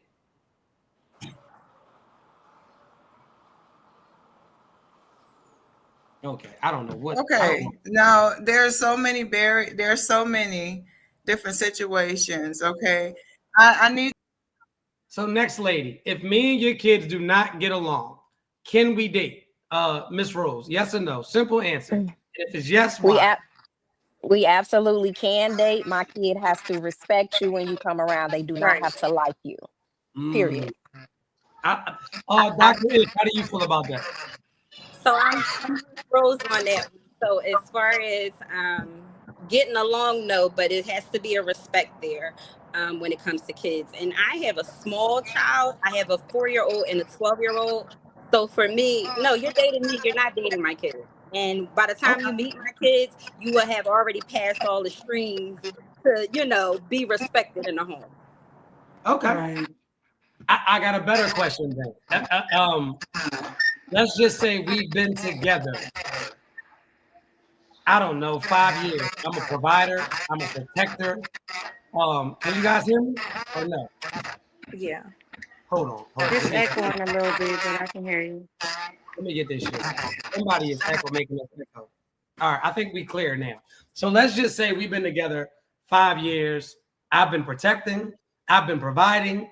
I've been an excellent stepfather to your kid. I'm talking about A1. You know that my mental health is right. You know that I'm not a bad guy. Am I allowed to discipline your kid? Can I go? Of course you can. Okay, cool. So I feel like discipline comes in several, different ways because because I don't feel like whooping a child is like that's just something I've never done. I got my ass whooped growing up. I'm one of 12 kids. So and guess what? I still did whatever I want. So as far as a man coming into my life, I do want you to step up and I do want you to, be the masculine force that my kids need. I'm a single mom. I've been a single mom, 2 kids, 19 years. So whenever a man does come into my life, I don't like a guy who lets my kids just walk over him because my son is 19, my daughter's 14, and I've seen it. If you don't have a backbone, then it can't work out. Then we can't date because I do need you to put your foot down. I do need you to represent yourself as a man in that house so that my son can have a father figure or a good man that is teaching him how to be a man, because there's only so much I can do as a woman raising a teenager. I like that. No, cut and dry. Miss Milani, if I am great man, great stepfather, I'm doing my job. I provide, I protect. Your kid, I don't know, we'll boost your kid up in age. We'll make your son or daughter 14. I don't know. He comes home one day. I say, hey, son, maybe keep the music down. Maybe he's feeling himself like most 14-year-old young men. I don't want to keep shit down. Suck my dick. Whoa. Oh, no. Me and him get into the fisticuffs. I tune him up a little bit. Nothing to, now mind you, I have a sound mind. And I'm not just an abuse. We've never went here. Am I allowed to discipline your kid or do I got to wait for you to come home to handle it? Nah, in that situation, I feel like it definitely has to be a respect thing, And I beat And your I kid. agree Yes. with the other lady Can I as beat far your kid? as, No, I'm Can I talking put- about the kid, not But you. can I I'm put talking my about the hands on kid. your kid? In my case, I have a daughter, so no. But if Okay. I had a son, Okay. that's a tough one. some of them boys got to be That's a tuned tough up. one. Okay. That's a tough one. How you feel about that, Isaiah? I want to know how you feel.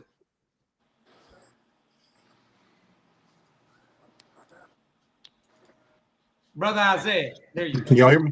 Yes, we can. Yeah. So I feel like I'm dating the whole family. So when I come in, I'm not just dating the woman. I gotta date you, and I gotta date your kids too. Because if I'm dating to marry, I can't just marry you and exclude them. So when I'm coming in, I gotta be able to have free reign if this is gonna be my household. But see, if I'm separating the kids from the woman, then I feel like I'm separating the responsibility too. So don't It's expect me to true. come in here and provide for your kids and I can't discipline them. If this That's is my true. house, this is my house. And that's what it is. See, we can't divide this. We can't say, oh, take care of the bills, but my kids is going to be disciplined by me and they real daddy. That's out. Can I ask a question? Uh, So Sure. if you're dating a guy, say you guys have already moved into the, living together stage, but your kids aren't disrespectful or anything like that, but Oh shit, my fault. Go ahead. I'm sorry. Go ahead. I don't know where I got cut off, but long story short, if you're dating a guy and you guys live together and the guy doesn't want to have any type of relationship with your kids, like he would do for you, but he's like, if I come up, I want to be in the room with the door closed. I don't want to talk to your kids. I don't want to help them do anything. I don't want to do nothing. Is that something that, well, I don't think that's healthy, but do you think that can work out, that type of relationship? So if you would like for me to answer, this is what I know about men. And I can't speak for all men, but I can speak for a majority of men that come from my tribe of men. Like he said, when I come into a household, I'm a problem solver. right? I'm trying to come into the house and make us united as one, right? Because I am a leader. I do believe I'm a leader in that standpoint, but I was big on unity in my household, and I like for us all to move on one accord. So if you're dealing with a man that is trying to alienate himself from the family, for me, that would be scary. What are you hiding? Who are you really? What are you really about? Like, why do you want to come in here and want us to really be a unit, especially if you plan on being around for the long? Right. And as a man, if I love you, I'm going to love what you love. I'm going to love what you love, and I'm going to hate what you hate. And if you love your kids, I am going to try my best within reason to love your children. Now, if you got some disrespectful, unlikable ass kids, I'm going to let you know your kids are out of pocket. Keep them the fuck away from me. I want to hyper focus on you. Let's get a number for their daddy. Maybe we can send them to their daddy. Yeah, that's my opinion. Yeah, now I don't play that disrespect stuff like at all. Like I raised my kids by myself and I raised them to be very respectful. And I do as much as I can, you know. I think I did a pretty good job. So respect is important. Yeah. I'm hands-on. I would never come into a household trying to put my hands on anybody's children. That's, if anything, that's the last.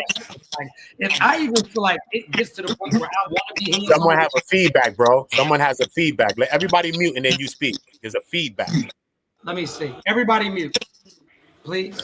Everybody muted. Okay, cool. Appreciate you. Uda. My name Uda. All right, cool. My guy.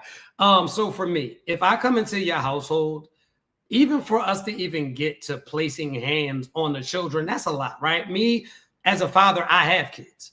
So I understand from a father's standpoint, and a lot of y'all get upset about this. You put your hands on one of my youngins, respectfully. I am an active father. I'm not a weekend daddy. I'm I'm an active father. I cut that bread. I'm on the phones. I'm an active dad. My kid has a dad, respectfully, but I'm also realistic as well, right? If you are dealing with my child's mom, I have no interest in my child's mom whatsoever. Whatever y'all do, y'all do. I don't even want to meet you unless it's extremely necessary. But if my kid was to get out of pocket with you to the point that you had to put your hands on them, I am going to come into that situation. I'm going to need a thorough explanation on why this happened. And when you give me your explanation, if it makes sense for me, you get a green light for me, because I, as a man, cannot tell that man how to run his household.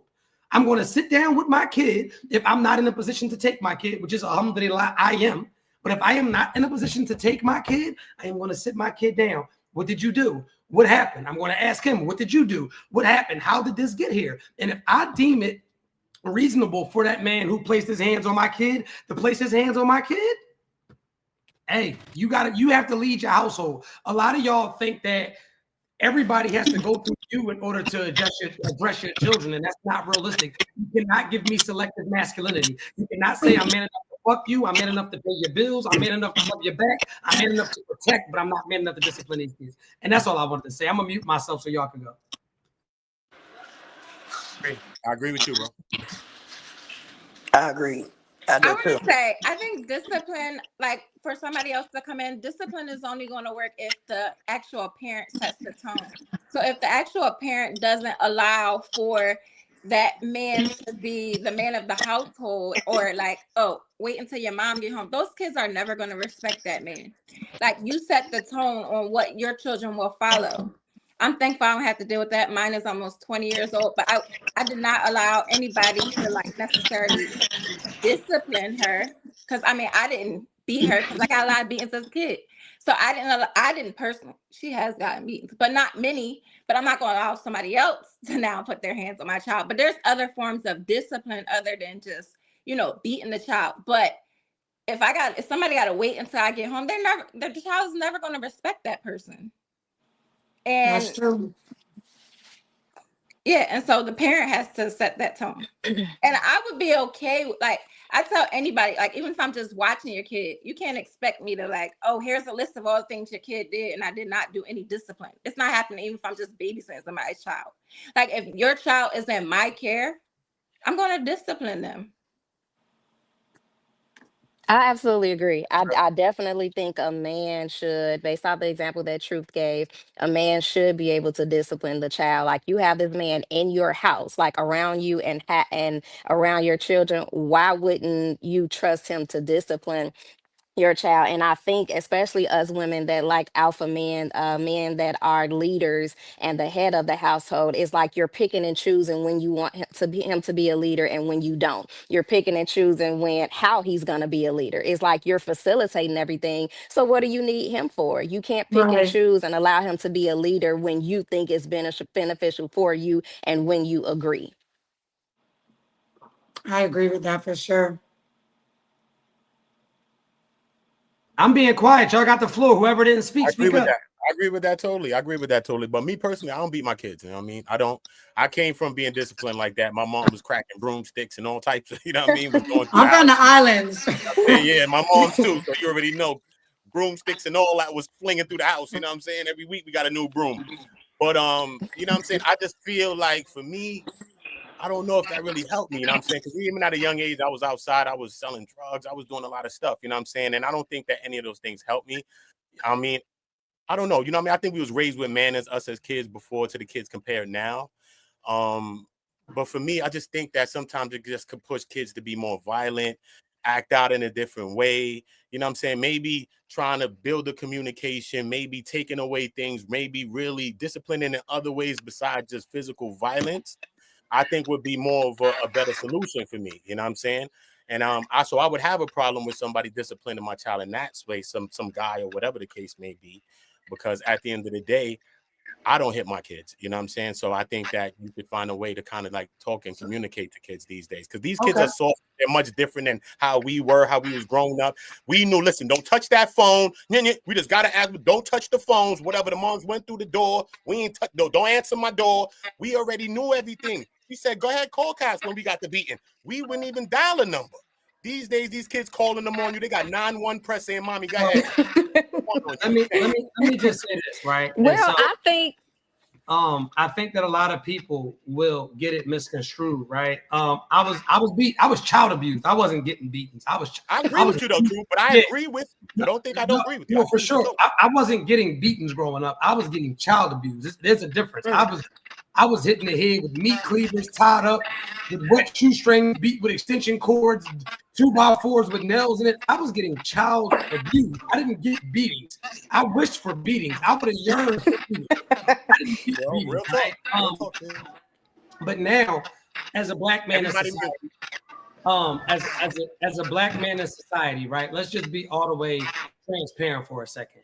Everybody is not in an economical point where, pardon me, as far as their money, they cannot afford to move to middle class America. A lot of y'all can't live in upper class America. I come from the hood. I'm blessed now to live the way that I live, but a lot of our kids are being raised in the ghetto. And so the reason why I'm so big on discipline is because I would rather discipline you with a belt before somebody out in society disciplines you with a bullet, respectfully, right? And so a lot of y'all, right, and you can say what you want, right? I didn't like the beatings that I got, but they gave me character. And maybe they went a little bit too far, because I think that there's like a really thin line between disciplining somebody trying to teach them a lesson versus disciplining them out of being frustrated, right? Because you're broke, you're mad, life ain't going your way. And on top of you being broke, angry because life not going your way, you running around this motherfucker being bad too, after I done had to sacrifice and scrub to put food in here, and you want to show out. So it's a different level of discipline. Do I believe in, I have boys as well. Do I believe in talking to my young fellas? Absolutely. But we are only going to do so much talking because life is not going to continuously talk to you. That's what you have to understand. Life will give you you get a warning at a job, you get the probationary after the warning, then it's boot to your ass. And so for me, I'm raising young men. And so I am big on accountability, and I'll talk to you, and we'll sit down and kumbaya and do all of them, you know, because I'm a therapist as well by trade now. But if we get a little bit past this talking phase, I'm going to give you what life really going to give you. I'm going to go ahead and bust your ass with love, though. I'm going to bust your ass with love. And that's all I wanted to say. Y'all can go ahead. That's why I feel like it's important for you to just know your personnel. Like you have to know your child, know whatever child that you're disciplining. Some of these kids, yes, they need to be knocked upside the head. I feel like that video that went viral with them kids jumping on that lady, majority of them need their head between a washer and a dryer. There's no way if they were being disciplined correctly at home that they would have ran up on that lady. She pregnant and she's sick and beat her down like she was their age. That was disgusting to even see. And I feel like a lot of people, a lot of parents, we want this, oh, it takes a village, and to your village and start villaging. Now you don't want nobody to tell your child nothing. You don't want them to discipline them. You don't want them to do anything because you don't agree with it, or you just don't want nobody to tell your child anything. This lady has shared a story about how she was just in a restaurant and heard this child was like jumping up on top of the ATM, just acting crazy. So she told him to stop. He gets on the phone, call his mother. Oh, this lady trying to tell me what to do. The mom is on speakerphone. I'm finna come up there. I'm finna whoop her ass. Who she think she is telling my child to do this? And she on the phone like, ma'am, I didn't want him to bust his damn head, so I just asked him to stop. Like, I'm trying to make sure your child, in your absence, your child is being protected. These parents are out of control. Like I said, they want that village, and to their village start villaging, and it's crazy to me. I think the hood normalized beatings because there wasn't enough time for parenting. Like a lot of our parents, well, I don't know about everybody else, but a lot of our parents had their own trauma that they never dealt with. They, were maybe out working multiple jobs, teaching survival skills instead of like emotional intelligence. So a lot was going on. So there was no time for actual parenting. And so that resorted into beatings. So that, yes, I'm gonna beat you now to keep you out of jail. I'm gonna beat you now so you don't get killed. But then that transitions on to adulthood with no emotional intelligence, not how to processing it. Their emotions or deal with the consequences of their actions. So I got beatings all the time. And what my first thought was, okay, I'm gonna do this anyway because I'm gonna get a beating and then I'll get it over with. So let me ask you this. Have you ever done anything that you felt like warranted a beating? Oh, definitely. And have you ever received a beating that the next time that you thought about doing something, it made you a tad bit hesitant because you knew what the consequences would be? I might have weighed the consequences, but then I said, okay. Did you wait? But did you stop and at least consider maybe if I do this, I'm gonna get my ass tore up for this? Yes. And so my thing is this, right? I've done a lot of prison time. And I agree with you. I'm in agreement with you. Prison time never stopped me from going to prison. I got used to it. I got acclimated to it. It became regular to me. Prison became my new normal. So it was like, I'm going to do what the fuck I want to do because I want to do it. And I don't care how much time they give me because when I get to prison, where I get to where I'm going, I'm still going to do what I want because I wanted to do it. But I'm not going to lie. When they started throwing them 7s and them 10s and all that, I'm like, man, I started getting in a car with guns and getting nervous. I'm like, man, I know what come with this shit. So my thing is, could somebody had talked to me and told me, hey, listen, truth, because we all heard it. You get caught with guns, you go to jail. But a lot of us don't believe shit stinks until our face is rubbed in it, unfortunately. And so that's all that I'm saying. But we don't have to spend a lot of time on that topic. I want to get to some other topics. If you guys are on TikTok, come over to the YouTube channel. This was actually a dope topic because Black people do not like to talk about parenting at all. That is a very sensitive topic, especially Black women when it comes to disciplining their children. That is a major, major, major, major no-go. So I have a question for the fellas, and then I'll let the ladies chime in. And I'll start with Mr. Isaiah. Why do you think, right, that these high-value Black men are giving up on marrying Black women?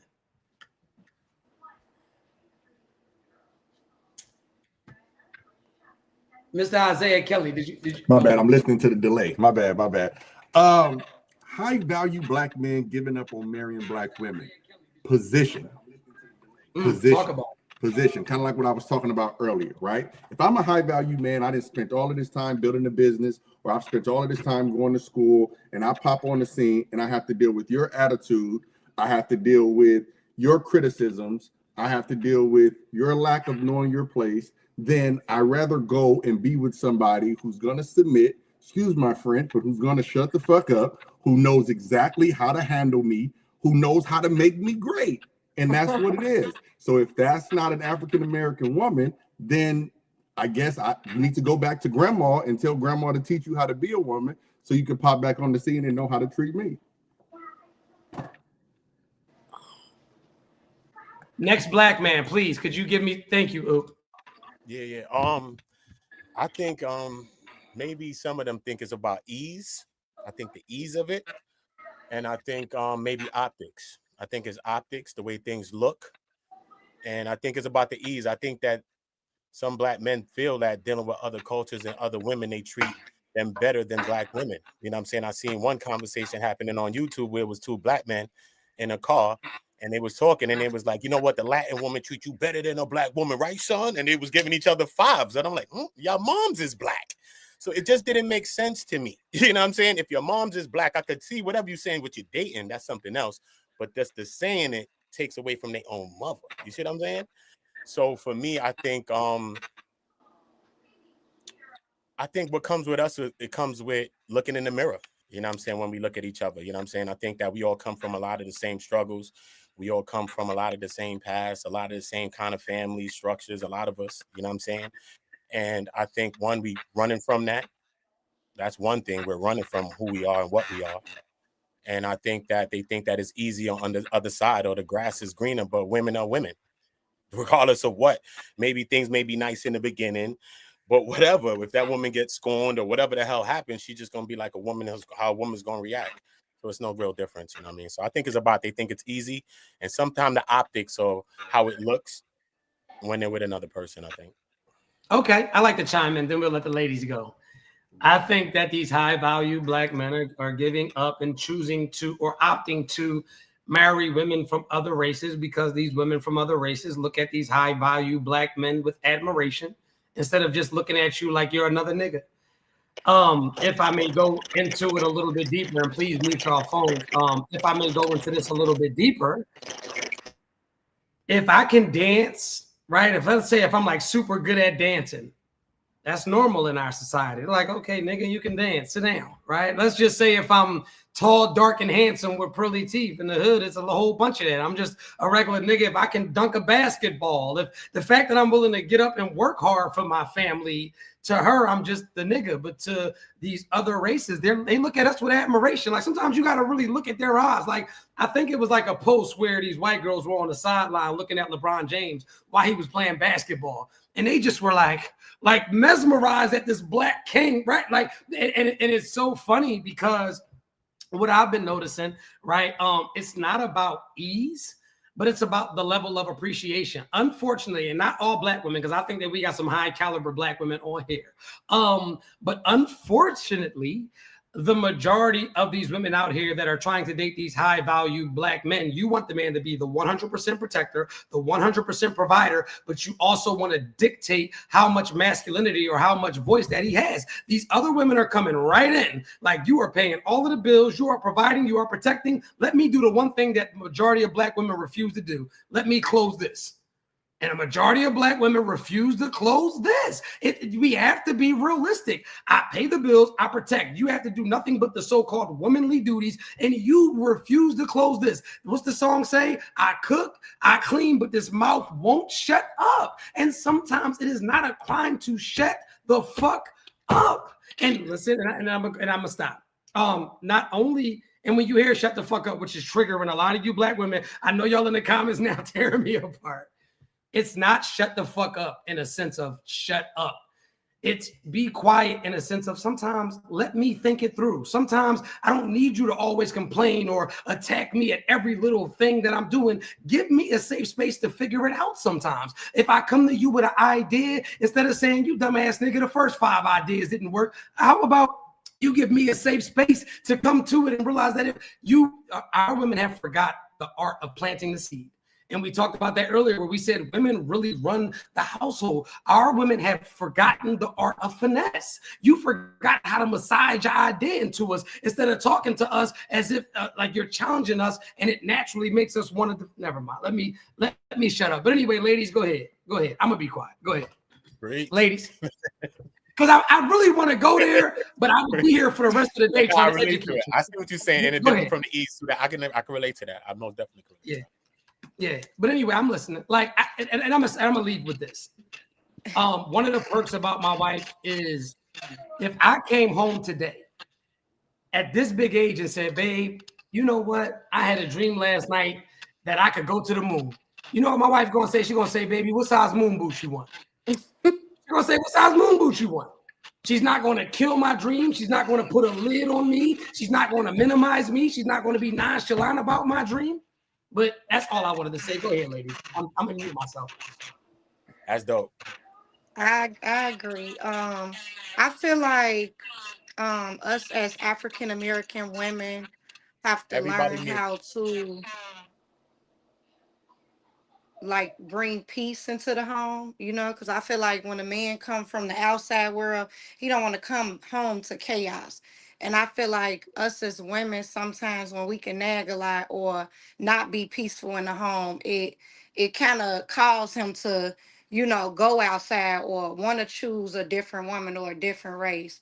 I also think it plays a lot with our background, you know, because if we don't come from women that have experienced marriage or have certain beliefs when it comes to a man, it can kind of be hard for us to, you know, take that and be like for instance, my mom, she was divorced twice, and I feel like she has like this mindset like where she just kind of stuck in her ways. So it's like a lot of things that I can't learn from her to be able to take that to a man to one day become a wife. So therefore I feel like, you know, we have to heal more, you know, and maybe get around some more people that are happily married to know what it means to actually be a peaceful wife.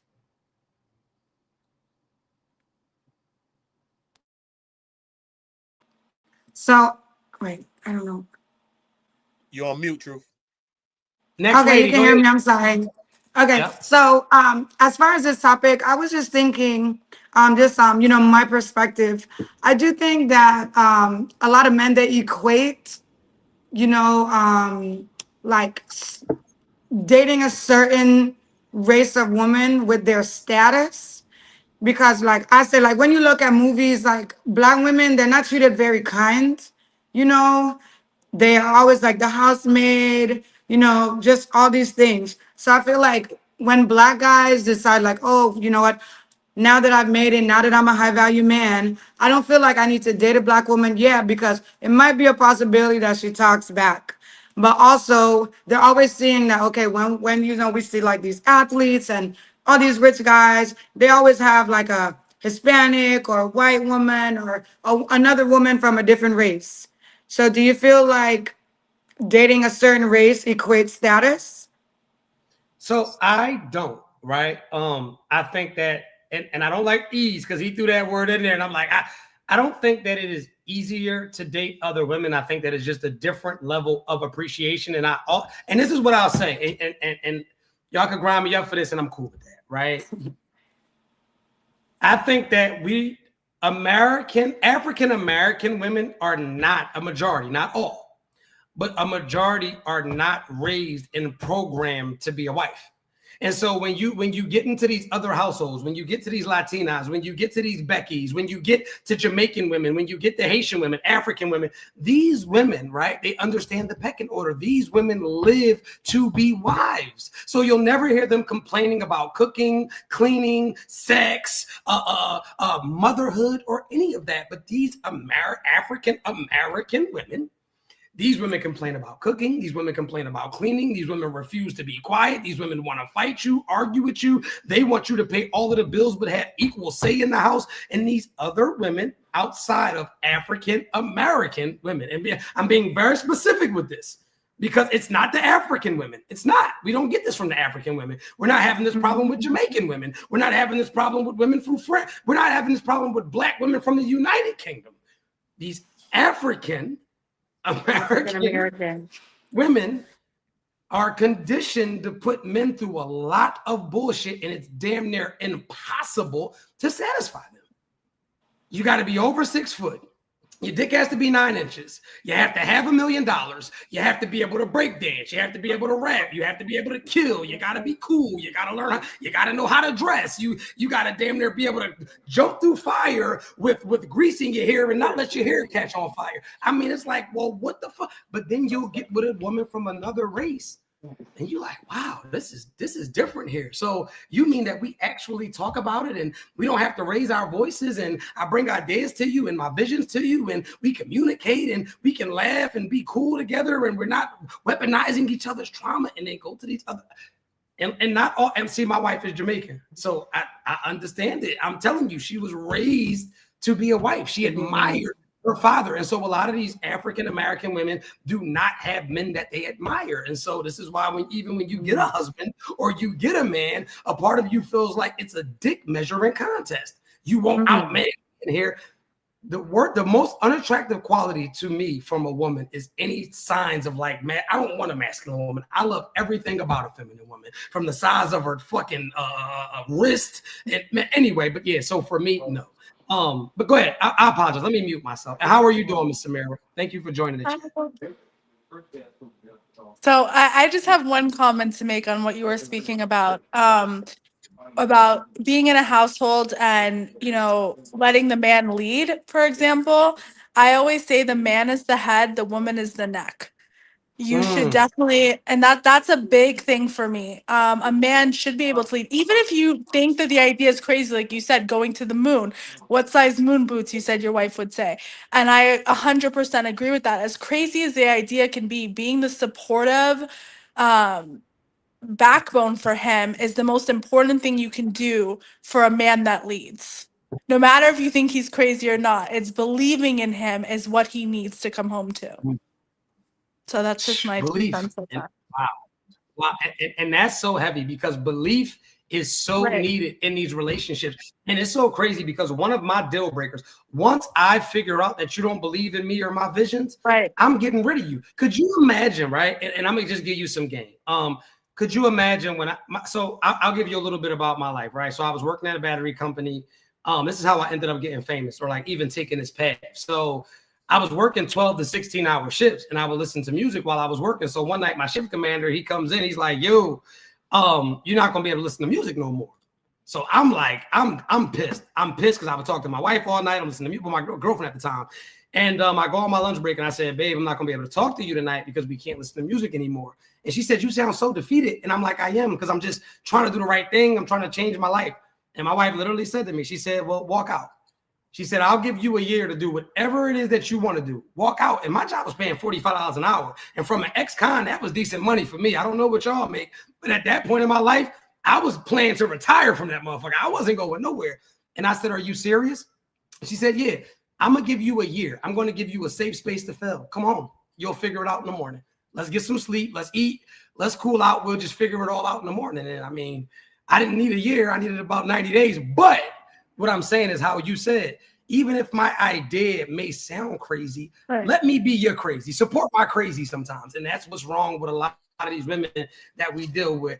Kelly Kell, I know you feel a way about something, Kelly Kell. Would you like to say something? And hold up, before you say something, because I know you about to take the floor. If you are on TikTok, if you are on Instagram, come over to the YouTube channel. The YouTube channel is Nothing But the Truth Podcast. I want all of you guys to come over. Make sure you hit the super chats. Make sure you hit the super likes.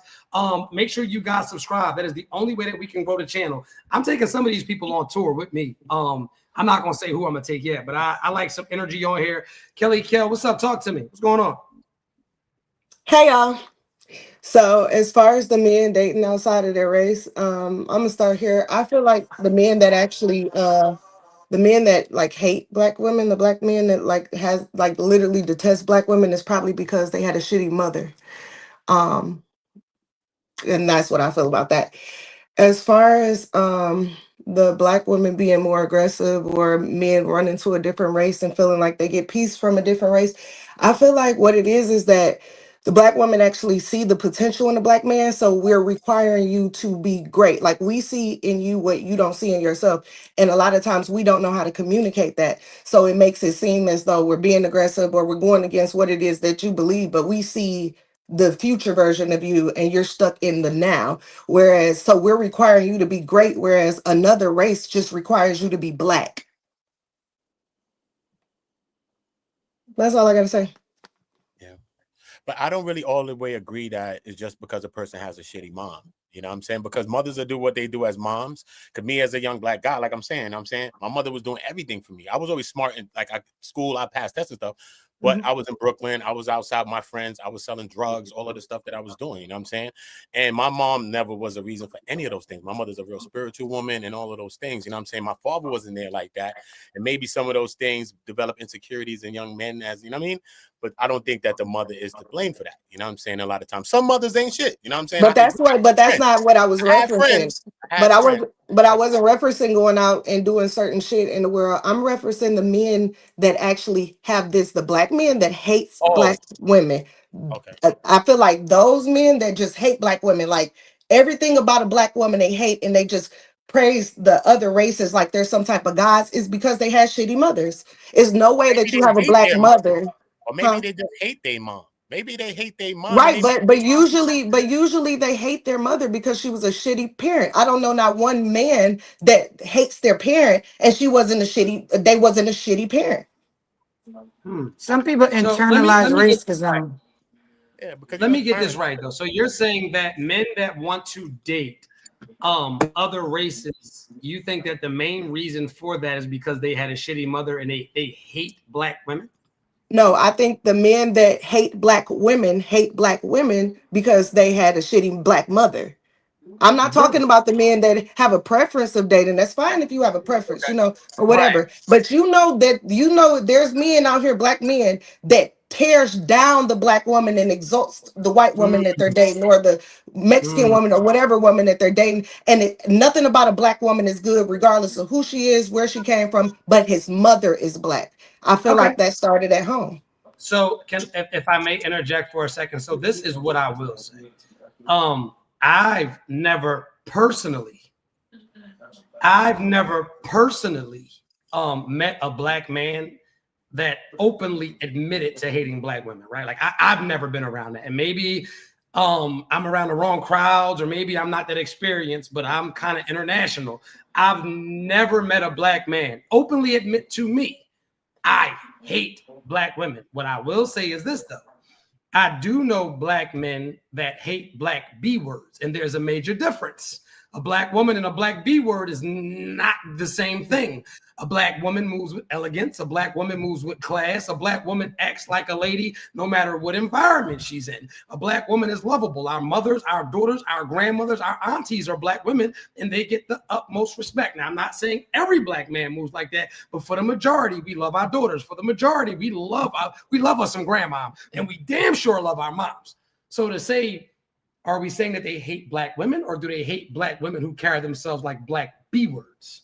I feel like the men that hate black women and exalts the other race of woman, that started at home. They feel that way because they hated their black mother. Now, whatever she may have done, whatever their childhood was like, they detest their mother. It's not that they detest all black women.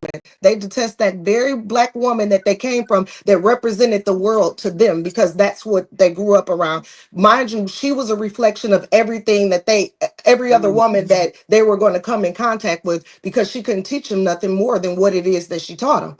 So if she's constantly raising her voice, the moment a woman is loud, chances are 9 times out of 10 the black woman is going to be the loudest in the room anyway. So as soon as the woman is loud, he's going to go back to that trauma, or that mother that was always loud, always yelling, always cursing, you know what I'm saying, didn't know how to communicate. And yeah, if you have somebody from a different race that doesn't necessarily understand any type of black culture in itself, and don't understand the value in itself of a black man, but just sees that this is a black man and we want the black man, then yeah, they're going to coddle down to whatever it is he wants, and not necessarily pour into what it is that he could possibly become, because they don't know, they're not aware, they're just in the right now. Whereas, say me, for instance, me as a black woman, I'm always going to see the potential in whatever guy that I'm dating. I'm going to see the future. I'm going to see the potential, and I'm going to try to push towards that. went viral for that. You don't date broke men though at all. I don't date broke men. I don't sleep with them, and I stand on that. Absolutely not. And I also don't attract them either, though. But that's because I'm pouring into myself so I can elevate myself, so I don't even be on a level with these people. Okay, I'm listening though. I'm just listening. But That's I make sure as a woman, like I know for a fact, I don't want my son dating a white woman. I don't. I really fucking don't. But in order, and I can't control that, but in order to be able to be like, to even like feel that way just a little bit, I have to carry myself as one of the most prestigious black women that he's ever laid eyes on, that he's ever came in contact with, to where he knows that my mother carried herself like this. So this action that's a great display of a woman, or those are characteristics of a real woman, or a good woman, or, you know what I'm saying, a loyal woman, or somebody subtle, or somebody that actually care about me. So I try to be a prestigious black woman for my son, so my son won't feel like all black women are this type of way or this type of way, and I got to run to another race and procreate and have children and fuck up the lineage just simply because I grew up in a household with a parent that couldn't communicate or show me what it is for a black woman to love a man. Is there anybody on here that dates outside of their race by any chance? Well, I've definitely my daughter's father he's a white Cuban, but I feel like, just to piggyback off of what she said, I think that a lot of times it could be some type of like internalized like racism, because it's like something that's kind of projected. And they're always talking about how black women are loud, black women or black bees can be aggressive or disrespectful, or don't hold down the person that they think they are going to build with. They want you to pay the bills, they don't want to cook, they don't want to clean. Because as a chef, I have definitely dealt with these kind of women, because I'm going into these high value men, I'm going into their homes and I'm cooking, and I'm basically like taking care of their man or their husband, and they would have an issue because their woman, they don't want to cook for their man, but they're getting upset because now he has to hire someone else to come in and to do that job, Yeah.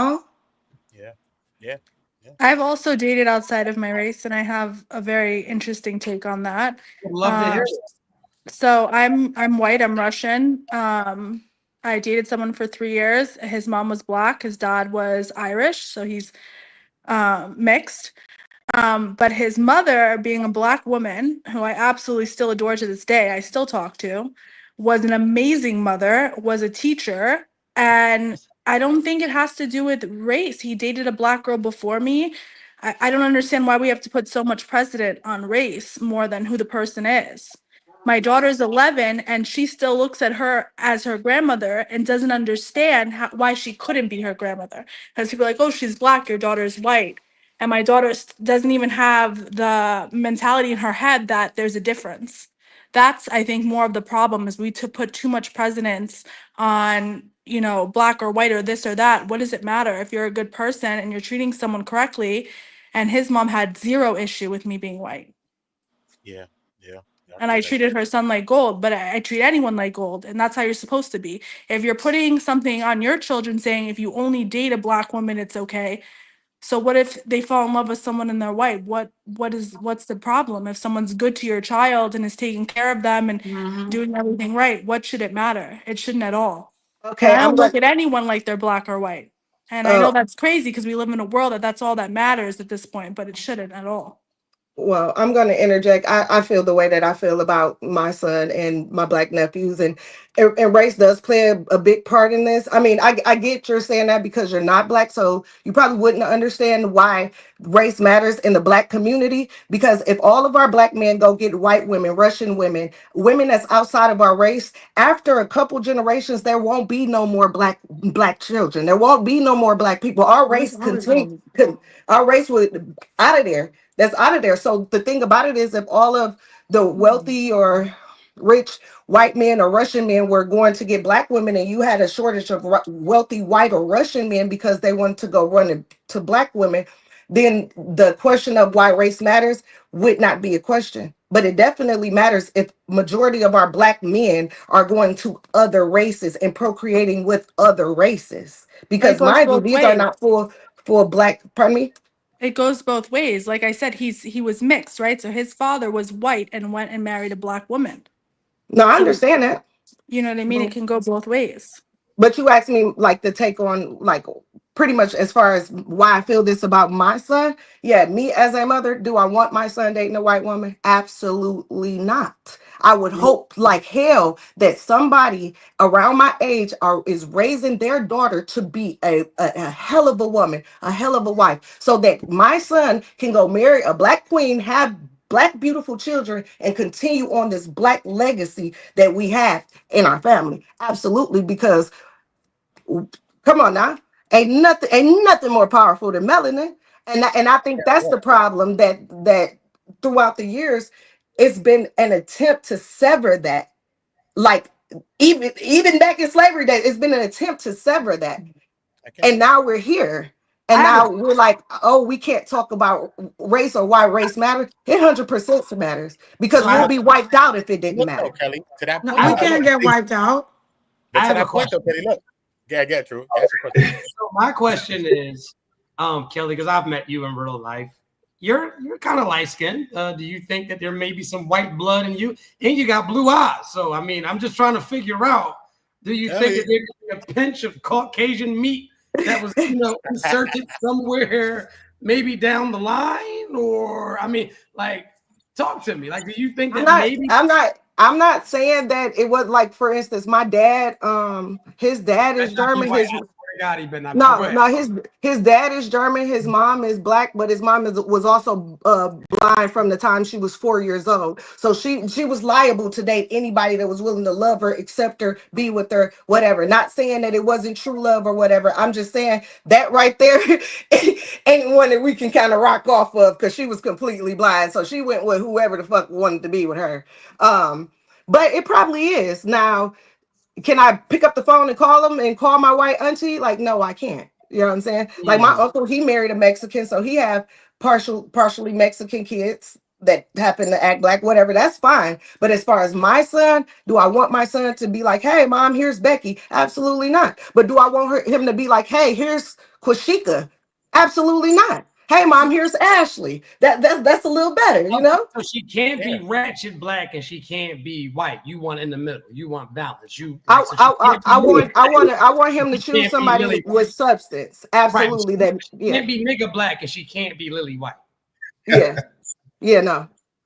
Like I'm saying though, but I made a reference earlier, right? Before you came up, I had made a reference to say that the two guys was black, right? They moms, they obviously love their moms, but they were saying that the Spanish woman or the other non-black woman treat them better than the black woman. It led to me and them having an argument, and I damn near went to go meet one of them in New York City in Harlem. I went to go meet one of them.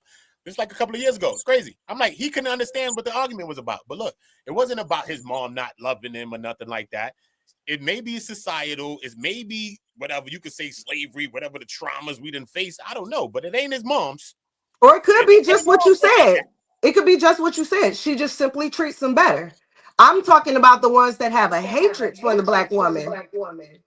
Not the ones that have preference. Like, shit, you might have found Becky cute, talk to her, she got good conversation, you can smash Becky. Motherfucker, you seasoning in her food. God damn, it's time to you got an echo. I think it's mild. It might be mild. So let me just say this before we get off this topic. Is it safe to say that you're racist? The Maldi got to turn up something in the back. He's playing something in the back. Hold on. Who's playing something in the back? Or his phone. Are you on your phone, Maldi? Absolutely. Yeah. It's either you got something playing in the back or the bottom of your phone is echoing off the table. You got to turn it sideways. I got him. I'm gonna get him right out of here. Anyway, so with that being said, right? Is it a fair assessment that you're a racist woman? No, I ain't racist. So you're not racist, but you are absolutely against your son bringing home a white woman, no matter how amazing. I'm not absolutely against it. I just don't prefer it. Let me finish. You cutting me off, masculine black lady. Let me finish. I got the trick. Anyway, so your son cannot deal with a ratchet black woman, and he also cannot deal with a lily white woman. You aren't racist, but you are against your son bringing a Becky home.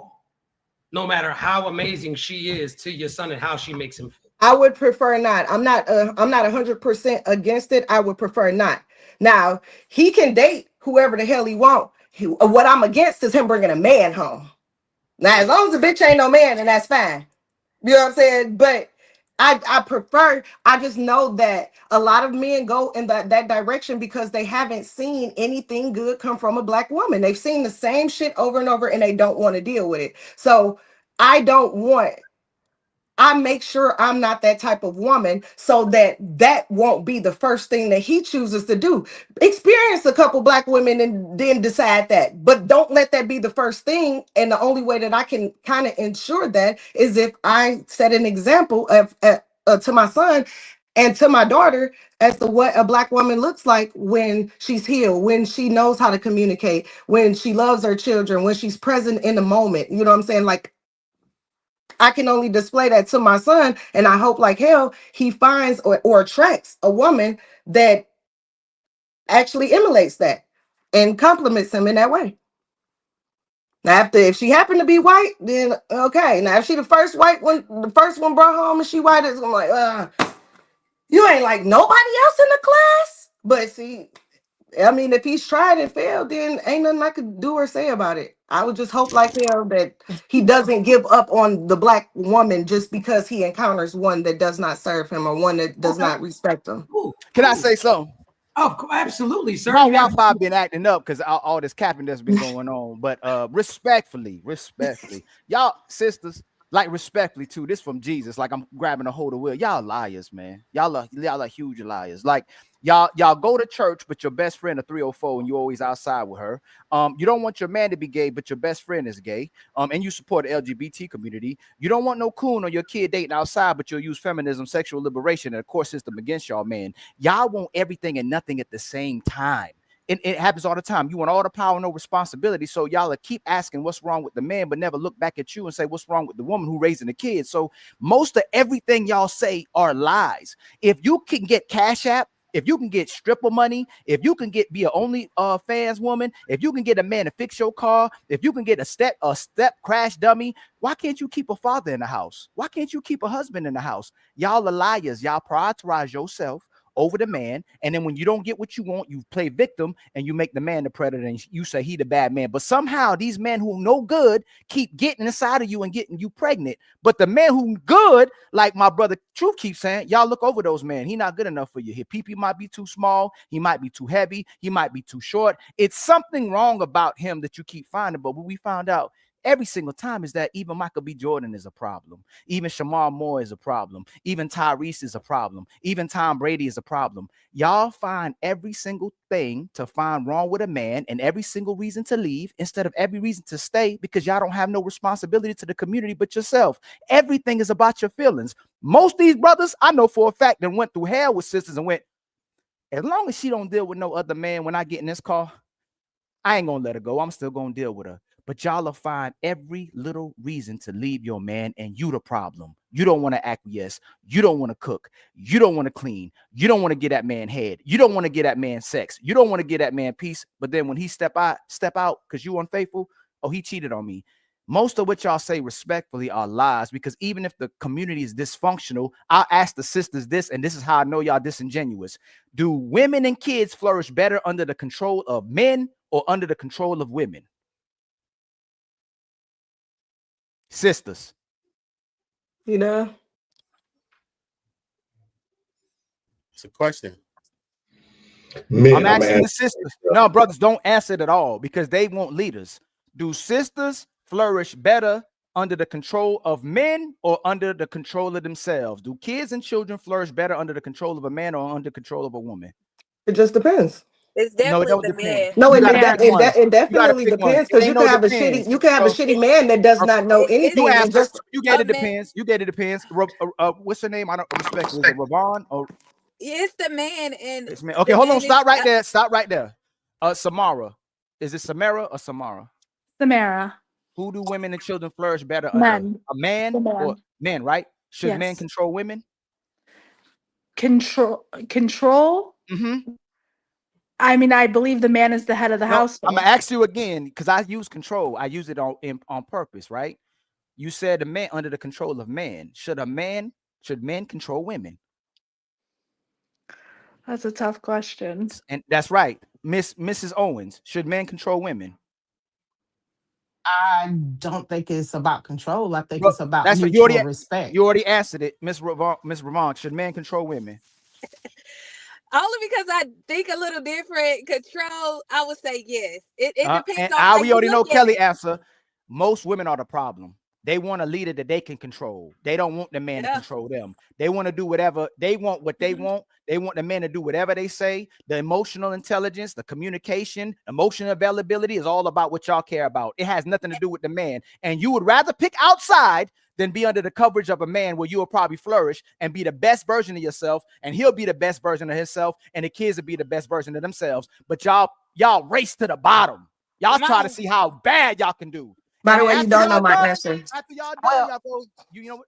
I'm traumatized. I got PTSD. I'm going to therapy. I'm going to God. Not so you can actually get better, so you can just repackage your reputation for somebody to be with you. You go get a good man so you think you're a good woman, but you still that same woman who inside that was outside. Because you know how we know that? Y'all tell us to stop entertaining hoes, but all your friends is hoes. Y'all still going to the concerts. Y'all still going to the club. You still got to be outside. You still got to be on girls' trips. Nothing y'all do that you can brag about has nothing to do with bettering the community, bettering the man, bettering the kid, or bettering yourself. Everything is about some 304 stuff. If I'm a liar, the only thing y'all can brag about is being a man. It's going to be about the money you got, the degree you got, the car you got, the house you got, but you can't brag about nothing else that's feminine or woman. So can you tell me what is so valuable?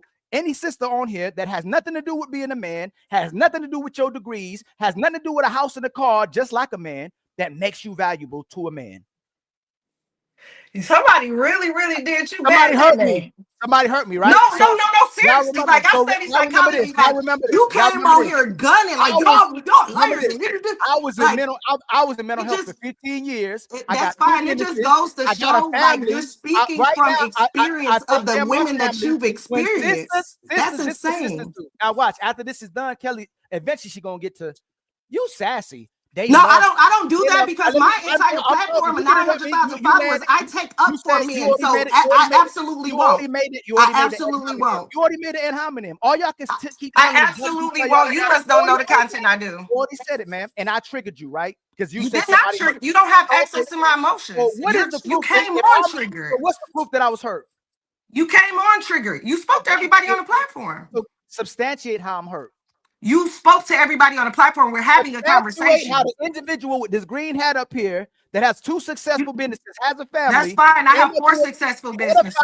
edify people and talk about the actual nature of women. Tell me how I'm hurt. That's the actual nature So of you the tell women me that you've now. encountered. Your This mother, your is sister, this your is this is ex-girlfriends, the maybe your type of daughters, woman. your nieces, This is the your best woman. friend. This is Because the you woman. came in. Hold on, you This came is the in, woman. No, but you no. won't allow me to Already, speak. tell me how You am I won't hurt? allow, and that's So why tell he me how used I'm that hurt. sassy word because he know. So true. Sassy. Oh, y'all coming. Back to when you first came on the podcast. No. You're Y'all was not, having ma'am. that conversation. How I am I think this hurt? is what the women was How talking am I about. hurt? How am I hurt?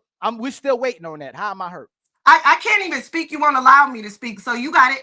Yes, I am. I'm actually hot. Now, But again, how can you? no. You said you said I got it. Are This you is are all you she's doing. listening to Listen, comprehend? Or are you this listening to sister is understand? interrupting. If I stop, she's gonna stop. If I talk, she's gonna If interrupt are me. you listening to Look, respond or you listening said to I understand? got it. And the You said I got it. gaslighting doesn't work here You said either. I got it. I literally make content for this is why this is important. this, but not being like you.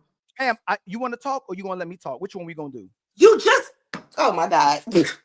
You said you got it. I won't say sassy. I'll say delusional. I'm gonna stop. Go ahead. Why? She gonna stop talking because she You just don't wanna. need to stop. Go ahead.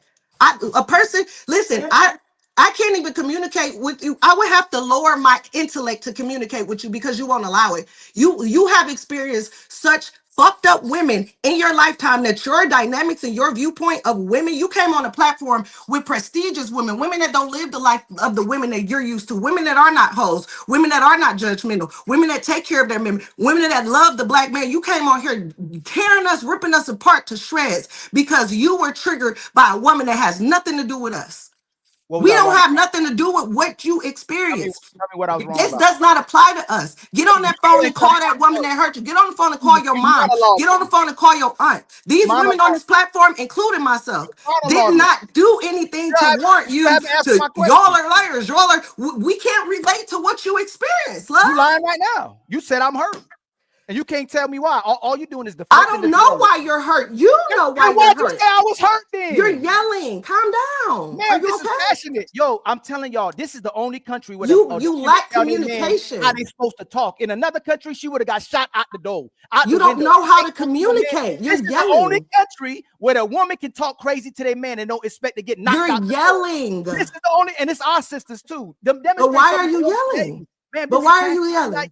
Man, if you want me to show you how to yell, I'll show you how to yell, but I'm not yelling. Why are This you is yelling? We're all on the why you platform. speaking loud? Respectfully. Why the bass of your voice sound like a man? You trying to sound Well, like I a don't know. I can't control why that. I'm most of the sorry. sisters that come on here, they're Why feminine. does the pitch of your When you voice sound come like up a here, you sound female? feminine. You now, oh, here it come. You just asked me. How does it Y'all sound see him like a female? gaslighting? He just asked me why the bass of my voice sound like a Man, you man. got But I triggered. Just say flipped you it and got asked him triggered. why the pitch Just of say his I sound like a triggered you. female.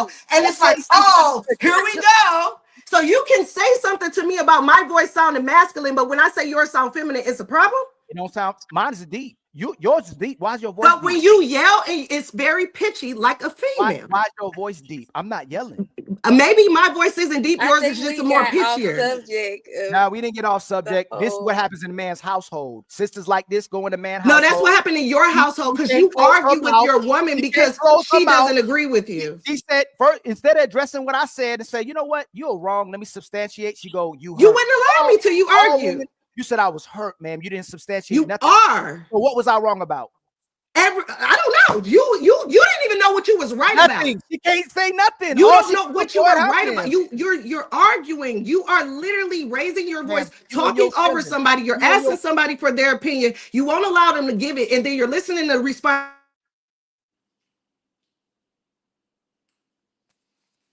You on mute, Truth. Truth, you on mute. So I muted y'all because we're getting this is getting tacky at this point, right? Respectfully. So we are here to have a debate. Debates are cool.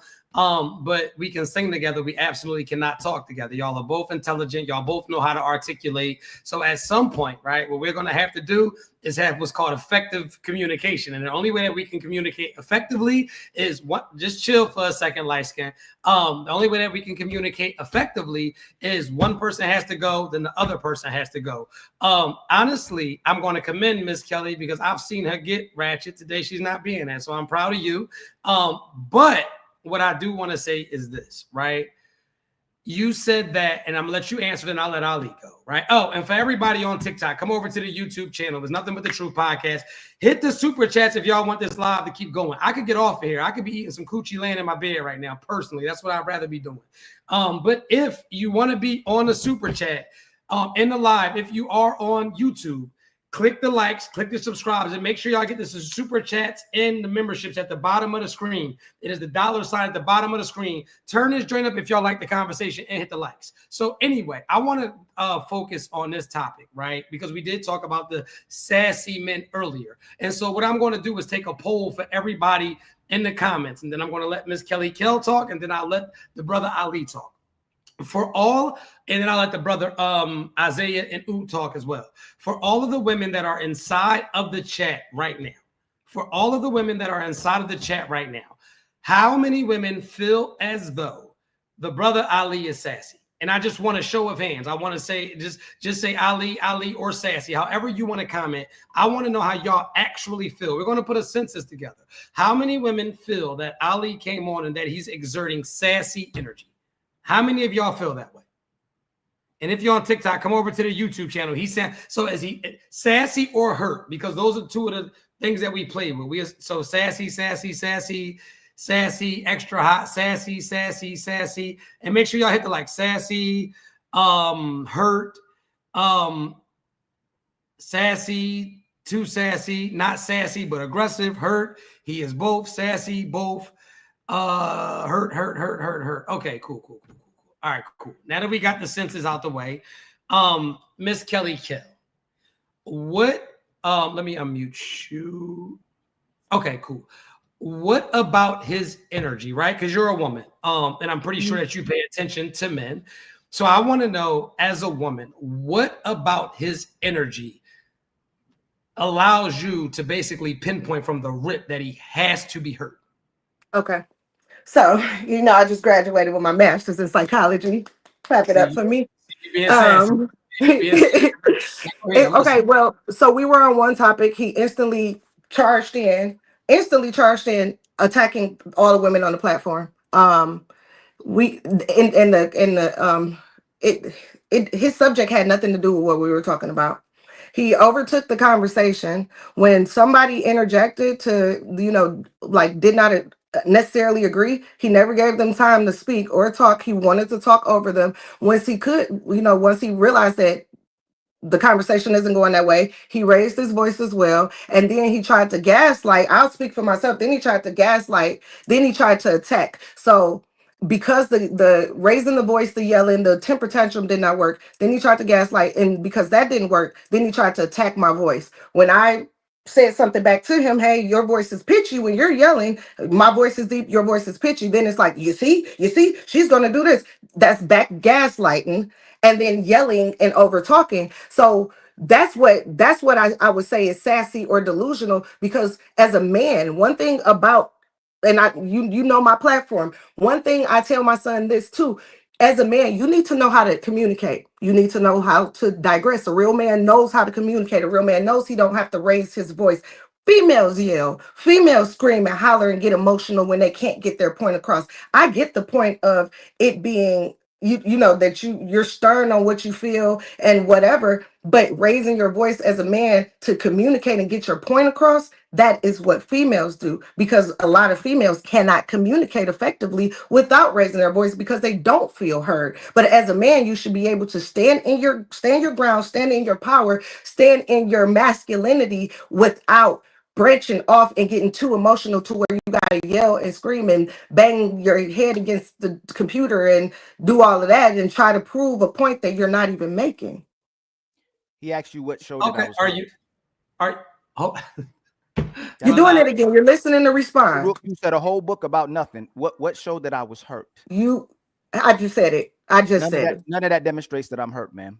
To you, it doesn't. He asked me a question. Nothing about that. What you did was, when a man goes up, he's feminine, but when a woman goes up, she's masculine. That's why I don't play the masculine femininity conversation, because no, I said it was feminine when you were yelling. I wasn't yelling. I didn't have to yell because I know how to communicate effectively. At some point I didn't. When I was a weird ass bitch screaming, yelling, and beating my chest, I didn't know how to communicate then. But growing and actually talking to people with substance and talking to men and listening, it allows me to be able to communicate effectively to where I don't have to raise my, you see what I'm saying? To talk to you. I don't have to do that. You say I was being passionate. And on top of that, I have over 900,000 followers collectively, and majority of them are men, because I cater to men. I speak up for men. I empower men. I pour into men. I don't sit there and disrespect men. I don't go back and forth with men. I go back and forth with bitches. I'm not calling you a bitch, but a bitch is who I would go back and forth with. I would never sit there and go back and forth and argue with a man ever.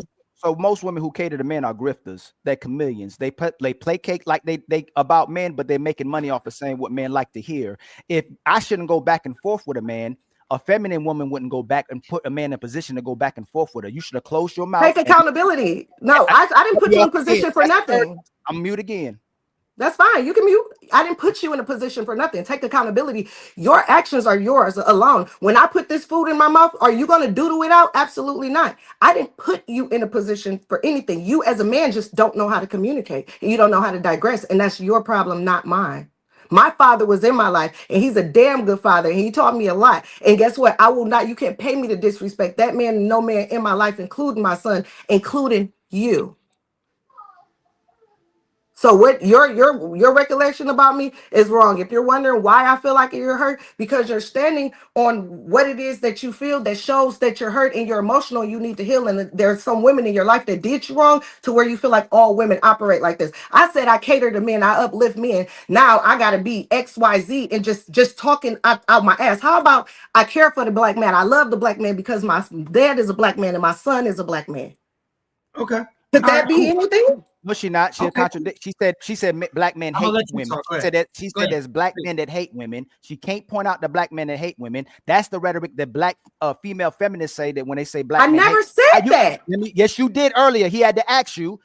What he said, I don't know no black man that hates women, because I you said know that's where black. I was talking. We were And she talking cut me off for the 5th time. because So I'm gonna mute yeah, up and then again.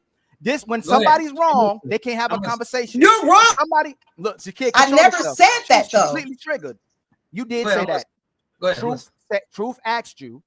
Excuse me. He made a statement. He don't know black men that hate women, because you made a statement that there's black men that hate women based on their rhetoric when they're trying to address the behaviors of women that you're demonstrating right now. Again, 99.9% of women that are giving a message to men are grifters, and they're chameleons, and they're telling men what they want to hear so they can make profit off it. Just like there's a lot of black women and black men who are grifters and selling to the white community what the white community wants to hear when they down in the black community. And I can name drop on those too. Y'all don't got problems with Ace Metaphor's rhetoric. You don't got problem with Derek Jackson rhetoric. You don't got a problem with all of tonight's conversation rhetoric. As long as the man when a man raises his voice and it's something you want to hear, oh man, that's a real man. When men come on here and tell the truth, women will jump off the ship. She'll jump out the car. She'll run away as fast as possible as she can get from the truth, and it actually triggers her, and then she gaslights. If you don't want a man to go back and forth with you, you shouldn't go put yourself in a position to go back and forth with a man if you're actually feminine. Let the man finish, and then you can respond just like I let you respond. But I know you and you're masculine, so I had to stop so you can continue to talk, so you can get out whatever's on your chest, which is not going to land. So you go ahead, my sister Kel. I was in my masculine because you were in your feminine. It has to be a balance somewhere, love. Thank you. Which means women are the leaders of today's community because they want to be the man in a relationship and they want men to be bitches. That's the truth. And she already told you. Because I let her do what she did, she went, oh, you acting like a bitch, but I'm not going to say you acting like a bitch. I can't control that you're acting like a bitch. And you cut me off again, and you cut me off again because we're having a back and forth. You don't know I told you it would be a 6th time.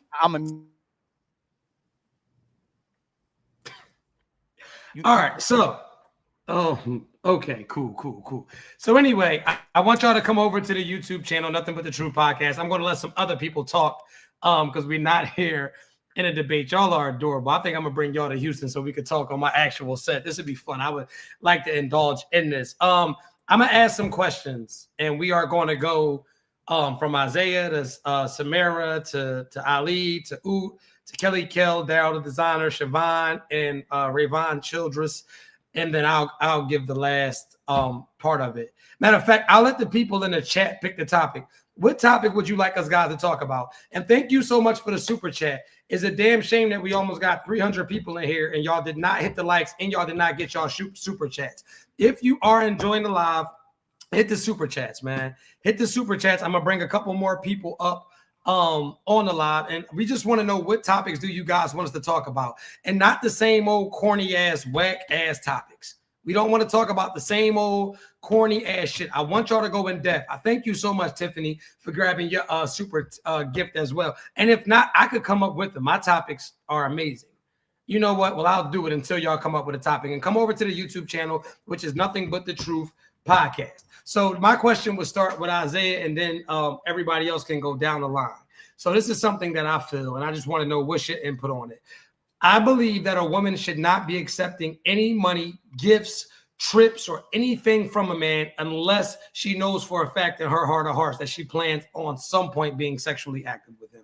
How do you feel about that? 1,000%. 1,000%. First off, let me back up and just say shout out to Kelly Kell with that master's degree in psychology. I finished my doctorate in the next 8 months in clinical psychology, and that shit is amazing. Back to you, Truth. Don't accept nothing from me if you know that you're not ready to give up the buns. I don't want to hear nothing about, oh, I can travel. Oh, just because I fly out don't mean that I got to get in the bedroom. Oh, you can feed me. I don't want to hear none of that. If you know that you're not ready to be sexually active, should not be accepting any gifts, because you know that there is an expectation, whether tonight or 3 months from now, that's going to stem from them gifts. Don't do it. Hey, it ain't tricking if you got it. I'm sorry, I looked over at the comments and seen somebody talk about tricking. It ain't tricking if you got it. Don't accept no gifts if you know that you're not ready to get sexually active, and that's all I got to say.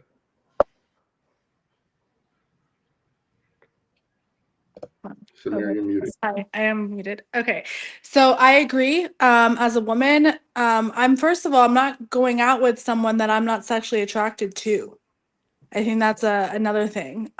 So I don't think that I'm having sex day one with anyone, but I'm not accepting anything, and I wouldn't even be on a date with someone that I wasn't sexually attracted to and don't see a future with at all. I wouldn't even waste the time, because my time is valuable just as the things are valuable, right? So that would be my answer. I wouldn't accept anything from anyone that I don't expect to have some sort of relationship with.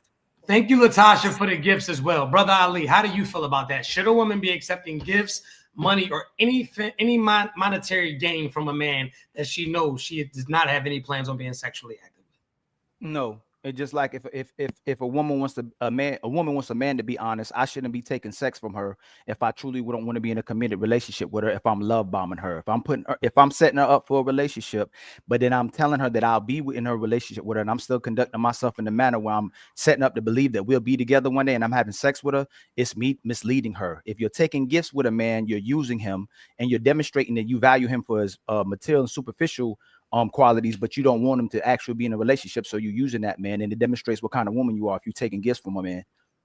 Okay, cool. Brother Oot, how you feel about that? Yeah, I agree, man. I don't think that a woman should be taking any monetary gifts or any of those things from a man that she's not going to be sexually active with. I think a lot of time women have a couple of those guys just around, you know what I mean? Guys that do this or guys that do that. And then they got the guys compartmentalized, you know what I'm saying?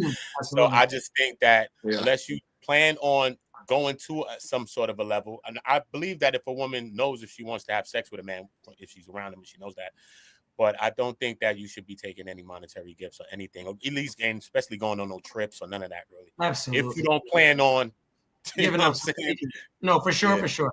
How do you feel about that, Miss Karen? Okay, so I can personally say I'm not accepting any gifts, money, anything from any man that I'm not interested in and possibly pursuing something further, because I'm very intentional with my time, my energy, and I think I move with integrity. So you can't move with integrity and say, oh, I'm just using this person. I don't even associate with people who, oh, they need a dinner date. No, like, because who you allow access to you says a lot about you. So if you're just accepting things from people, thank you, Saved by Grace.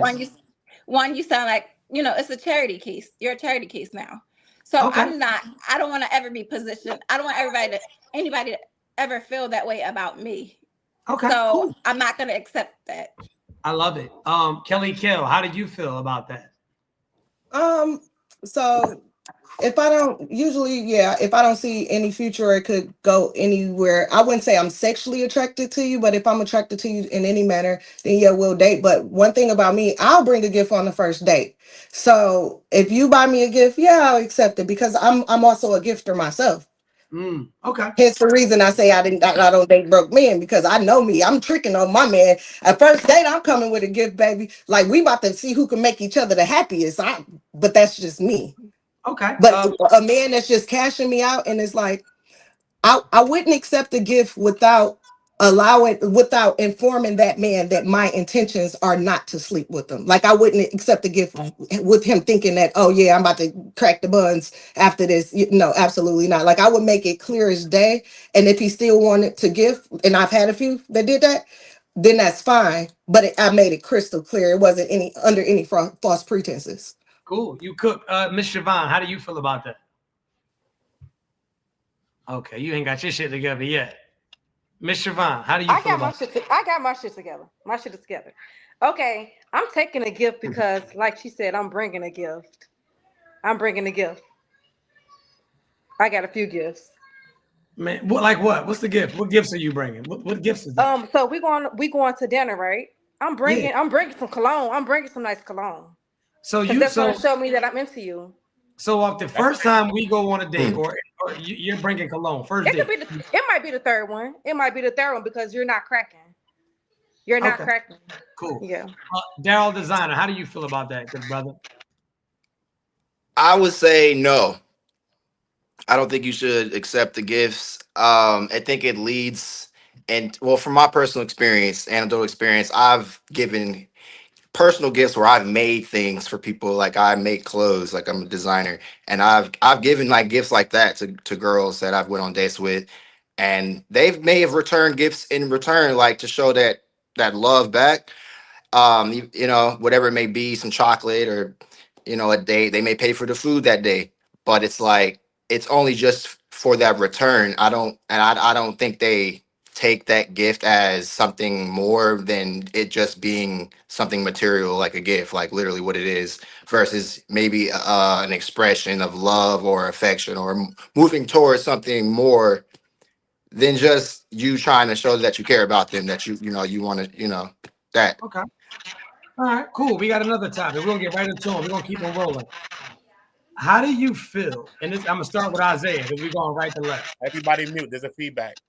I got it. I think it might be the young brother. How do you feel about women that are not virgins, 30 to 35, 40, meeting men today talking about they want to wait, they want to practice celibacy till marriage. They want him to wait until marriage in order to experience them, and they have children. Complete unrealistic.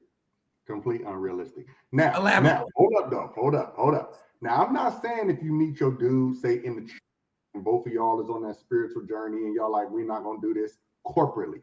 That is realistic. But if you bump into me in the lounge or in the club and you twerking and you look at me and tell me that I can't get the buns until marriage, I just feel like it's unrealistic. I feel like you're giving me an unrealistic expectation for what the future looks like. Okay. Miss Samira. I agree. I think it'd be unrealistic being 37. I do have a daughter, so I'm right in that age range that he's speaking about. But again, I'm intentional with who I would be dating. So if I'm dating you already, I already know that I want to marry you or have that type of relationship with you. So that's irrelevant. I would be unrealistic to say that you're not going to have sex till marriage when, it's already been. And spit. Yeah. No, I mean, again, it's being intentional with who you're dating. Don't just be out here dating everybody. Absolutely, I agree. Mr. Ali, how do you feel about a woman telling you that you have to wait for some highly used yams? No, it's crazy. We had that conversation yesterday. That's not happening. It seemed like women want to be born again Christians and be celibate after they restarted their value again. So if you didn't make another man wait for it, I'm not going to wait for it. It's got to be a different plan on the table for somebody to wait for you when you ain't make nobody else wait for it, especially if a kid came up out of there. How do you feel, Brother Oud, about that? It's crazy, bro. Nah, realistic. I think it's unrealistic, man. Especially with kids and all of that. I think it's unrealistic. I do understand that people spiritually, if you meet a person and y'all going through a spiritual journey or whatever the case may be, and y'all washing slates clean and whatever the case, it's possible. But I don't think that's not possible. Without God, I don't really think it could be really possible. I just think it's unrealistic. Without God, it's very unrealistic. It would be like a miracle. Okay, cool. Rayvon, how do you feel about that? A woman with a highly used vagina making a man wait until marriage all of a sudden.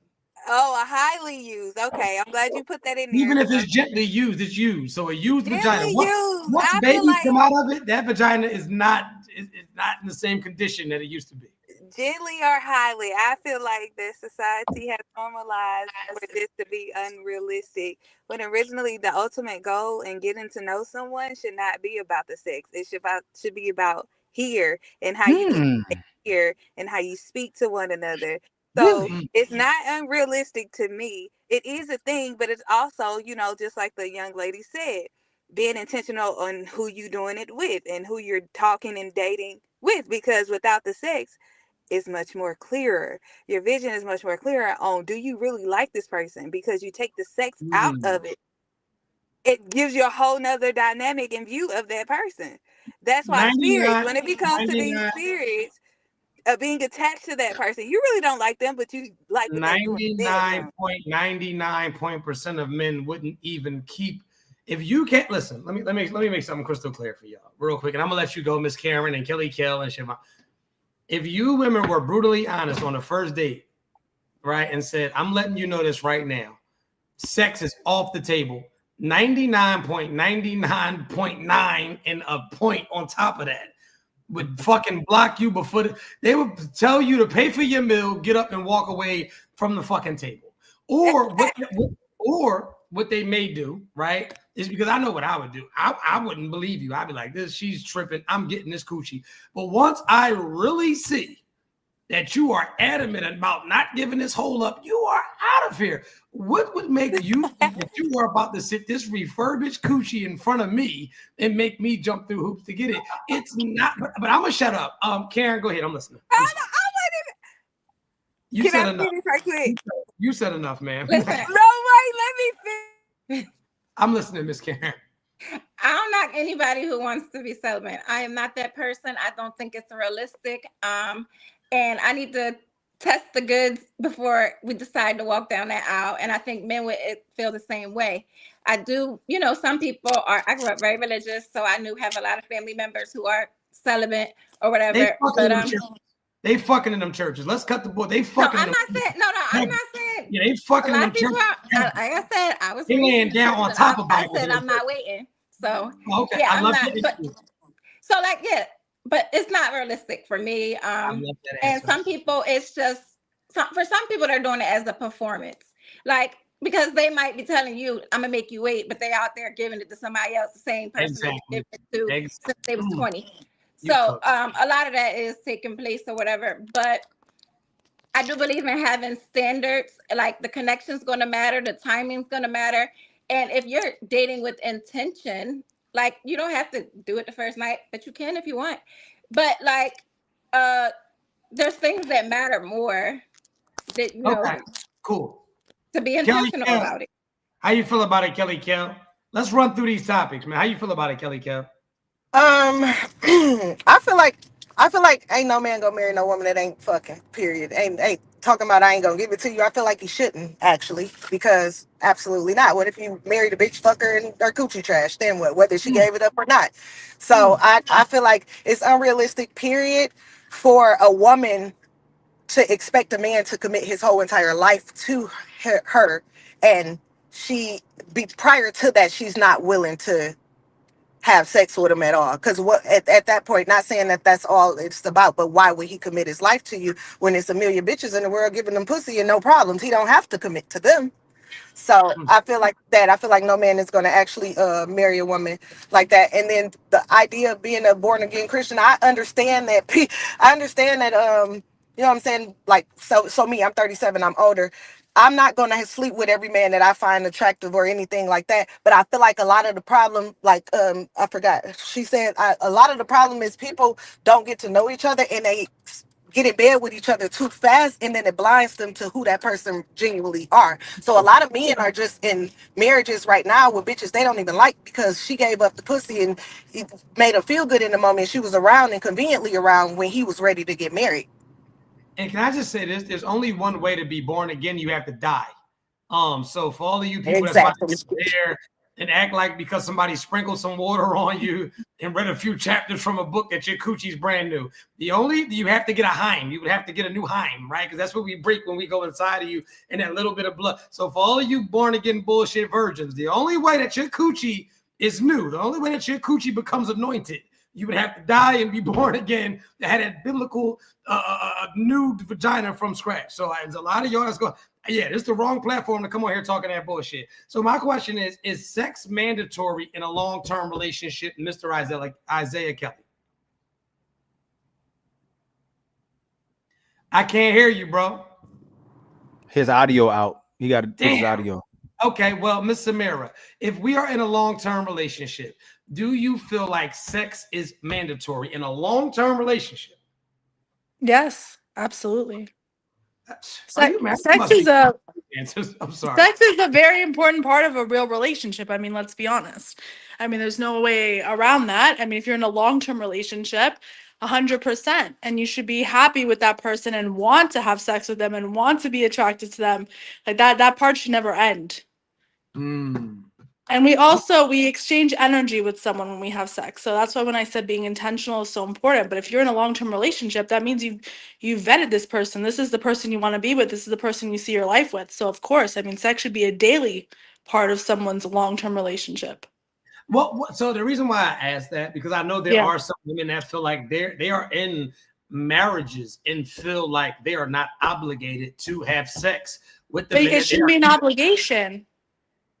So This should once again, be you should want. no, for sure. But what I'm saying is you'll get women that'll literally say things like, well, I'm not in the mood, and they'll consistently say it. And so I guess my question would be, as a man, because I'm a married man, right? And I'm just gonna be real. I always tell married men, how many not right nows or not in the moods am I supposed to tolerating before I fall victim to a right now? Like, how many times am I supposed to approach you and you like, no, and not right now? So my advice for married women or women in long-term relationships, it don't matter if you're in the mood to have sex or not. Get it done. And the reason why I tell you that, because I've never in my life had an erection when a bill came. It's never happened. I've never seen bills come into this house. I'm like, my dick hard as shit to pay these bills. I've never in my life had an erection when it was time to protect. I've never in my life had an erection when it was time to be patient or any of those things. But as in a marriage, as a union, it's called sacrifice. It's called compromise. Sometimes you're gonna have to give some compromise and coochie. I talk to a lot of married men because a lot of my friends are married, and you don't know how many of these men literally will be talking and he'll be like, you know what, bro? I made an attempt to crack my wife last night, and she said, let me finish the dishes or let me get the macaroni out the oven. And he's the, all right, fuck that macaroni. I want to make macaroni right here, right now. And you will take the spontaneous away from us in these relationships, and it will ruin our sex life. A lot of men won't tell y'all this. When you tell us no, it makes us feel sexually awkward. That's what you don't know. So we won't verbalize it because we're men and we're supposed to be heroic and we got big arms and shit like that. And God forbid, we ever have feelings. But when you tell us no, especially when we tried to put our little move on, we went for the ear or the neck, or we tried to grab a little nipple and it's like, not right now. It fucks us up mentally because it's like, dang, like you rejected me. And because it's our job to pretend to be heroic, we won't verbalize it, but it'll fuck our sex life will take a dramatic plunge, respectfully. How do you feel about that, Ali? I'm sorry. Well, absolutely. It's typically the woman, like you said, it's her version of being unfaithful and cheating. Especially if she's taking care of herself and getting attention outside the house. That man's supposed to be a priority. He's not supposed to be optional. So it means when you carrying yourself on like that man is replaceable. And that's what it tells the man. If you're not prioritizing your man sexually or intimately, you are being unfaithful in that relationship. That's a woman's version because she's getting attention outside the house. Wow. That's the hell of a thing. And she might be getting something else outside the house. Because when men stop having sex, women typically think a man cheating. The first one is if you dealing with him, he gay. That's the first one that may come in her mind, especially if y'all first start. But if you're in a long-term relationship with a man and he starts rejecting sex, a woman already starts feeling worthless and she feel like her man cheating. So why shouldn't the man feel the same way? Shit, I guess you got a good point there. Brother, how you feel about that? Yeah, I think that is most definitely it should be. You should be having sex in a long-term relationship. I think that it's a feedback in there. Yeah, that might be me. My fault. That's cool. I think that I think that a man, as a man, I'm gonna say as a man, I can agree with Truth that you could feel in a way if you are denied that. I can, but I feel like it's just as useful as communicating. Shit going on around. I'm in New York, bro. It's a feedback though.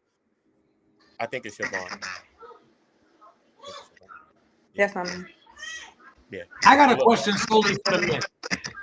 I don't know who shit matters. I got a question solely for the men, right? If you, that's you. That's Siobhan. Gotta be. Yep, Siobhan. I got a question solely for the men, and then the women can chime in afterwards.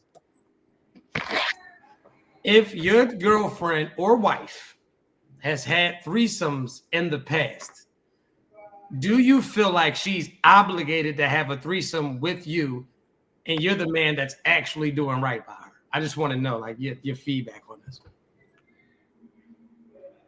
100% absolutely. If that's on the table, you ain't gonna be freak with somebody else that you supposedly didn't like or didn't commit to, and then you get with me. All of a sudden, you don't want to be a freak with me and bring another woman into the bedroom. Heck yeah! If you find that out, she did a threesome before you, she definitely got to put that right back on the table. Okay. I think that was well said by Brother Ali. Don't come over to me and try to be sanctified. Yeah. Don't come over to me and give your life to the Lord. Before you get baptized, I need us to get in that bedroom, the three-way, and then we can go on and go see Jesus. That's the way. How do you ladies feel about that? Like, do you feel like what you've done in the past, like why do y'all feel like you don't want to share a threesome with somebody that's actually doing what they're supposed to do? Or do you feel like it's mandatory? If you've done a threesome in the past, you should definitely give it to the man that you love. That's definitely mandatory. Definitely Mandatory? Most definitely. Because why? I mean, you would want, for me, I want to give him everything. You hear me? I want to be able to give you everything and spoil the heck out of you. So it's definitely mandatory. Okay. Mandatory. I think you should be the wife and the porn star. I think you have to be everything for the man that you love and the man that's deserving. Every aspect. Wife, lover, porn star, friend, everything. So 100% mandatory. You should be the fantasy. Look, I gotta make sure I can be whatever girl he want him to be at the same time. So you want to have fun? Let's do it. Come on. Like that. Karen, how do you feel about that? Yeah, I'm gonna say I agree with both of them because it's no way you gave something to somebody else that you're not willing to give to the man who is the one. Like, no, you got to do everything. Like, nobody can say they have access that you never had access to. Either don't talk about it or you need to do it. I'm with you. Kelly Kell, how do you feel about giving that threesome up? I feel like that a man that really likes you, and my dad told me this too. A man that really likes you ain't gonna ask you for a threesome, ain't gonna ask you for sex with another woman. But I feel like a lot of women that did it to try to keep that man. It wasn't something that they necessarily wanted to do. It was something that they felt they needed to do in order for the man to still like them or still feel a certain way about them. And a lot of those women that gave threesomes to those men ain't with those men, and that's why this conversation exists. So you can give a threesome to a man just out of peer pressure. But if Oh, she said this conversation come from women that are still not with the men. I'm sorry, but speaking from me, we're still together. And it No, but that wasn't the question. Remember, the question was like pretty much giving it to somebody in the past and then having a new man that does everything and not willing to give it to him. Right. So I was just saying that a lot of women that gave threesomes to their ex in the past or whatever, it wasn't necessarily, and I'm not saying everybody, but it wasn't necessarily because it was something that they wanted to do. Just like you said, you willing to please your man in any type of way, you know what I'm saying? And if that's what he's into, then, you know, you might be willing to do it. But if that's not going to just be something that pops in our head, like, oh, let's bring another bitch into our bedroom, into our life, you know, fucking our nigga. We're not going to just automatically think that. Okay. So I'm on the different side of the table. I think I present it, and they're more so like yay or nay. I don't know how. So you're a little gay. Hey, girl. No, I'm just kidding.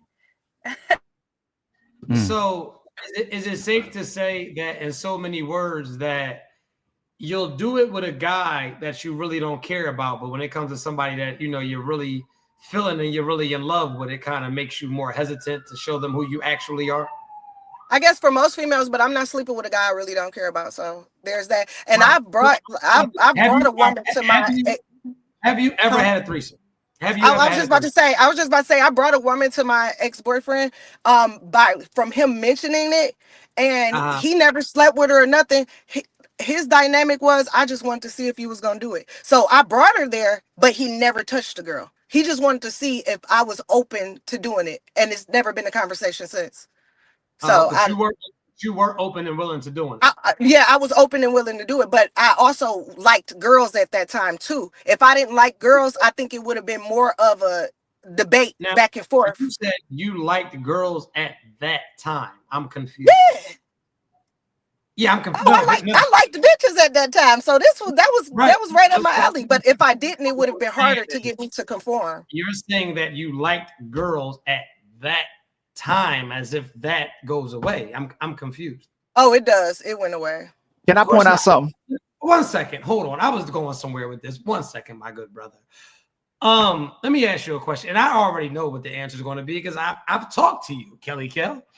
Let me ask you a question. If you met a man today, and that man, I want everybody to listen to me that's listening to me in this chat right now. If you met a man today and he told you, Kelly Kell, you know, I'm feeling you, man. We've been vibing. You know what's crazy? In college, I sucked 2 dicks, but I ain't on that no more. What is your take on that, man? Don't get on here and bullshit me. Yeah, I know what you're trying to say. If I'm once gay, I'm still gay. I don't like bitches no more. No, that's not what I asked you. Sister. If you tell me, but you're not gonna believe me what my take is. If that man told me he sucked 2 dicks in college and he ain't gay no more, in my mind, you ain't gay no more. But y'all gonna say yes, y'all gonna swear to God I'm lying. That's my perspective of it. I don't like bitches no more. I used to.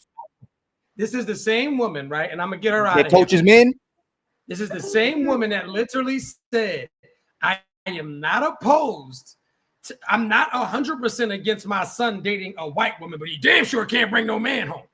So obviously, because I listen, this is what I do for a living. I've counseled over 60,000 women. I don't even, since we bragging about numbers, I've counseled over 60,000 women. There's no way that you can be that homophobic. There's no way. And say that if a man put 2 gats in his mouth, that he's not condemned to homosexuality for the rest of his life. But you can dibble and dabble in some coochie and it went away. Now you've grown out of it. I'm sorry, Ale. Go ahead, do your thing. I apologize. I'm sorry. You actually went there. That's where I was about to go to. But I was going to but I had another one. Hey, Karen and Miss Samara. If the dude you met before, he bought a girl a new car and put her in the house she wanted, but then he got with you and was like, nah, that's off the table. Would you think he liked you more than that last person? No. So it's very telling to me, even when the fathers are telling women not to do certain things, that they still go outside to do it because they like that guy that much. But they get with a guy that go, oh, no, I ain't doing that with you. I'm restricting that. I've outgrown that. And I outgrown being gay, too. I ain't never heard of that before. And another thing, if you knew I was a cheater and a womanizer prior to meeting you, do you think I changed? I don't like that many women no more. Would you believe me, too? No. And I have a big thing for that. I always tell people when you meet someone, okay, that's who they are. You can't be out here thinking you can change people. Yes, okay? But I just wanted you to commit real quick. Yeah. Siobhan, if I told you I'm not a womanizer no more and I don't need all these women anymore, would you believe me? No, I won't. Ravon, you would believe me? I would. I am a person. Okay, no, real quick. No, just real quick. This is what's telling. Y'all majority of women like dealing with the men that deal with a lot of women and then expect them to be monogamous or only deal with you and never cheat again. But y'all, when men get with certain type of women, y'all say y'all should have saw the red flags. Y'all should have vetted. You knew what it was when you got with her. Why do so many women pick the men that have so many women and expect that man to be monogamous and change? Well, I can't speak for that because I've always, picked the quiet one in the room that's, off the side. You picked the guy that the women didn't want? Most of the time, I'm usually the one. Why women be? Hold on. Let me land the plane. You still with him though? Huh? You still with that guy? Yeah. Okay, how long y'all been together? For a year.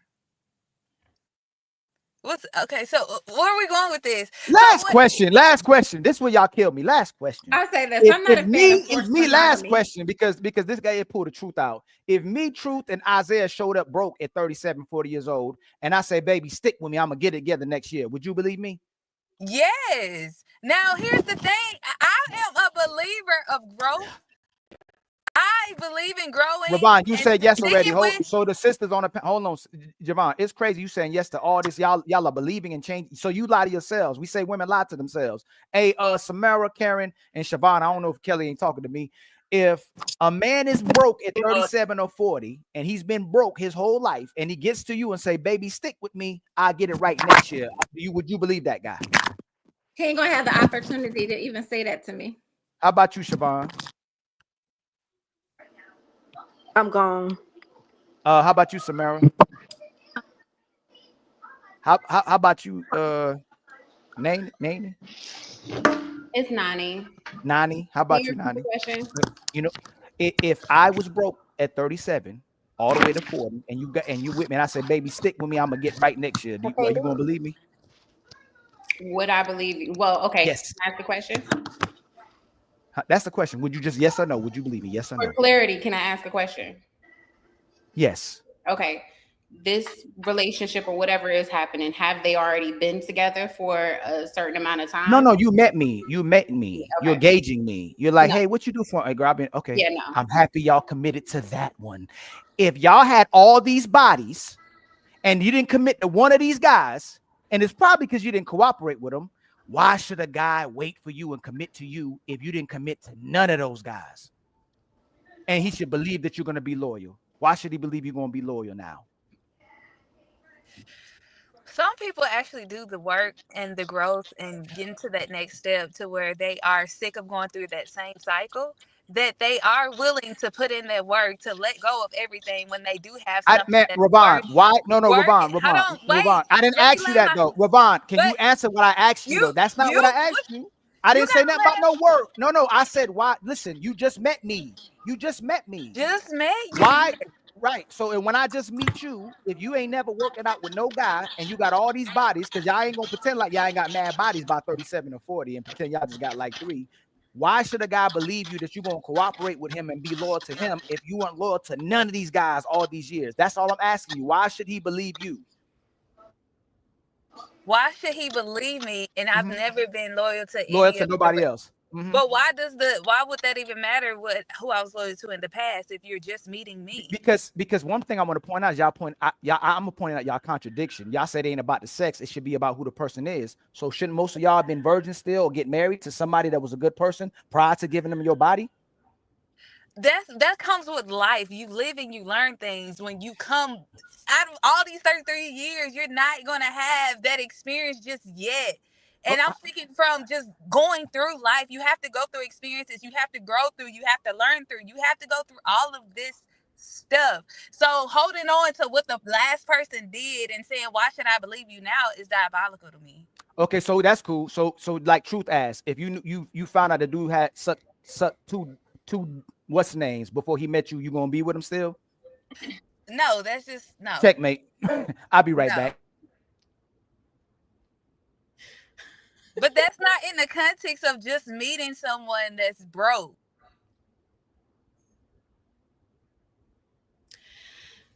You're muted, Truth, if you're talking to us. Go ahead, Tiff. Tiff, go ahead. We can't hear you, Tiff. Go ahead, Tiff. Bro. Go ahead. What's that? Tiff. Say, what I got to say, I'm finna break the whole monotony. I'm strictly dickly. So that all that don't even apply to me. So that's that. I was in a marriage for 24 years. I got all 5 kids by this man. I didn't know that he was mixed until I found out that his grandmother was white. We have a deceased child. Congratulations, Kelly. I start in the hospital next year. That's why I'm not always on her, bro. But I want to change the whole monotony. What happens if you solely independent, you gorgeous, you can go down my page. I have a whole bunch of followers too. But we're not talking about that. Listen, what happens when you're living your life? You just in college trying to get your degree. One of my sons is deceased, so I took a little time out. I'm just finishing up. This, you living your life. This, I'm 48. I'm about your age, Truth. This man sitting right here. He's 67. He came into my life. I don't do nothing but go to medical school because that's heavy. And I'm going for BSN where I can write prescriptions. Okay. You know, but what did he want to come into my life? I'm divorced 7 years and he was a Marine, by the way. What makes this 67-year-old want to come into my life? It's structured. I'm borderline a powerhouse. I have a nonprofit. So, and just 9 months, damn near a year, don't even really give a fuck. I don't ask him for nothing. All I wanted was his love. Because I don't need nothing from nobody. I'm privileged too, True. Let me just say that. Okay. What's the question, baby? What do I do, Truth? I'm talking to you. Because I've already had a live with you. So okay, so what do you do as far as what? You got this man that came in, what, he bothered you? I'm confused, baby. Make it clear. I was minding my own business. Yes. I'm from the hood too, but I was fed with a silver spoon because I was raised in a Christian household. So this 67-year-old man, I'm minding my business. It's school and home for me every day, and clinicals and all the good stuff. My children and my grandchildren. That's all I do. I'm not a cheater. No, none of that. I done gave this man my time. And it's medical school. Come on, Kelly, you just got your master's. It ain't no player to What are you walk in the asking me? park. So what I'm asking you is, what would make this man want to come in my life, knowing he don't even have a heart? Ain't never been loved. I know hurt people, true. I know that. He been hurt all his life, you know. But I tried to show him something different, something he ain't never had. Maybe that's the problem. Maybe you need to back off that. Can I ask you a question, sis? Yeah. Do you want to deal with this man? I do. So why are you asking? Why is he bothering you?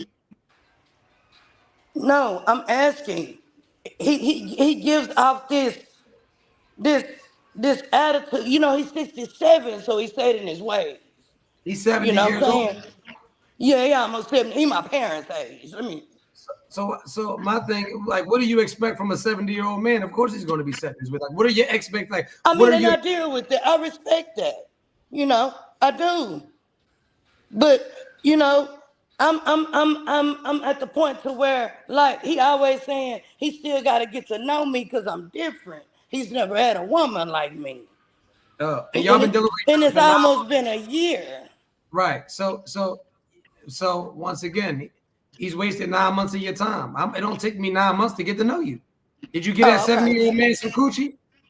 I did give him some, I was lusting. I like big men, true. Shit. Right. I'm a human. I'm not a robot. I'm not a robot. I'm not mad at you for that, but what I'm saying is, it didn't take him 9 months to be intimate with you. It didn't take him 9 months to be up and around you. So it take him 9 months. He didn't even make you a girlfriend yet. He made it crystal clear. You something to do when ain't nothing to do, baby. That's all.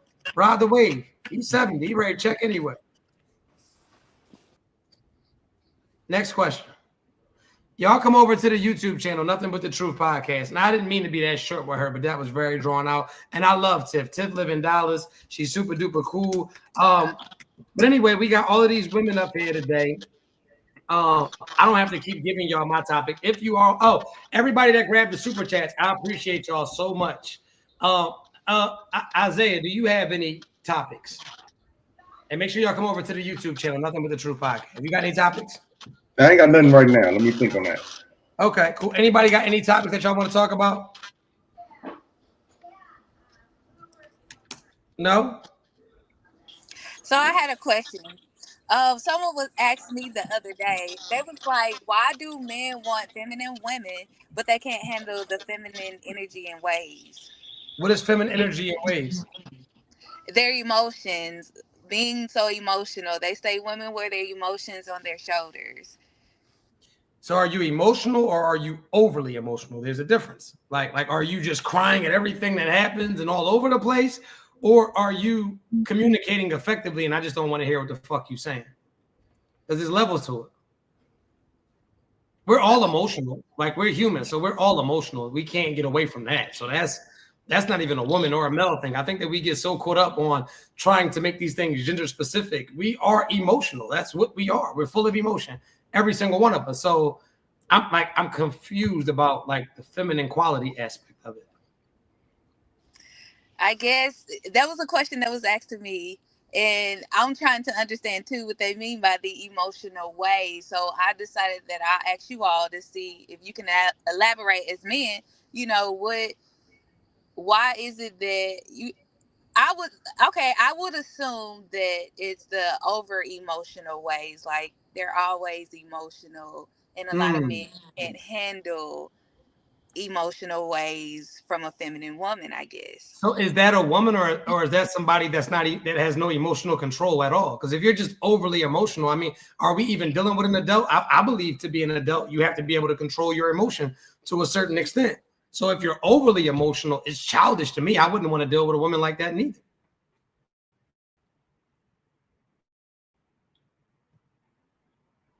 We good to go?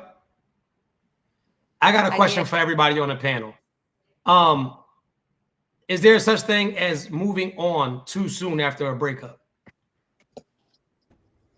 I don't think so. I was gonna say, where you starting? Yeah, you like that topic? You like that topic?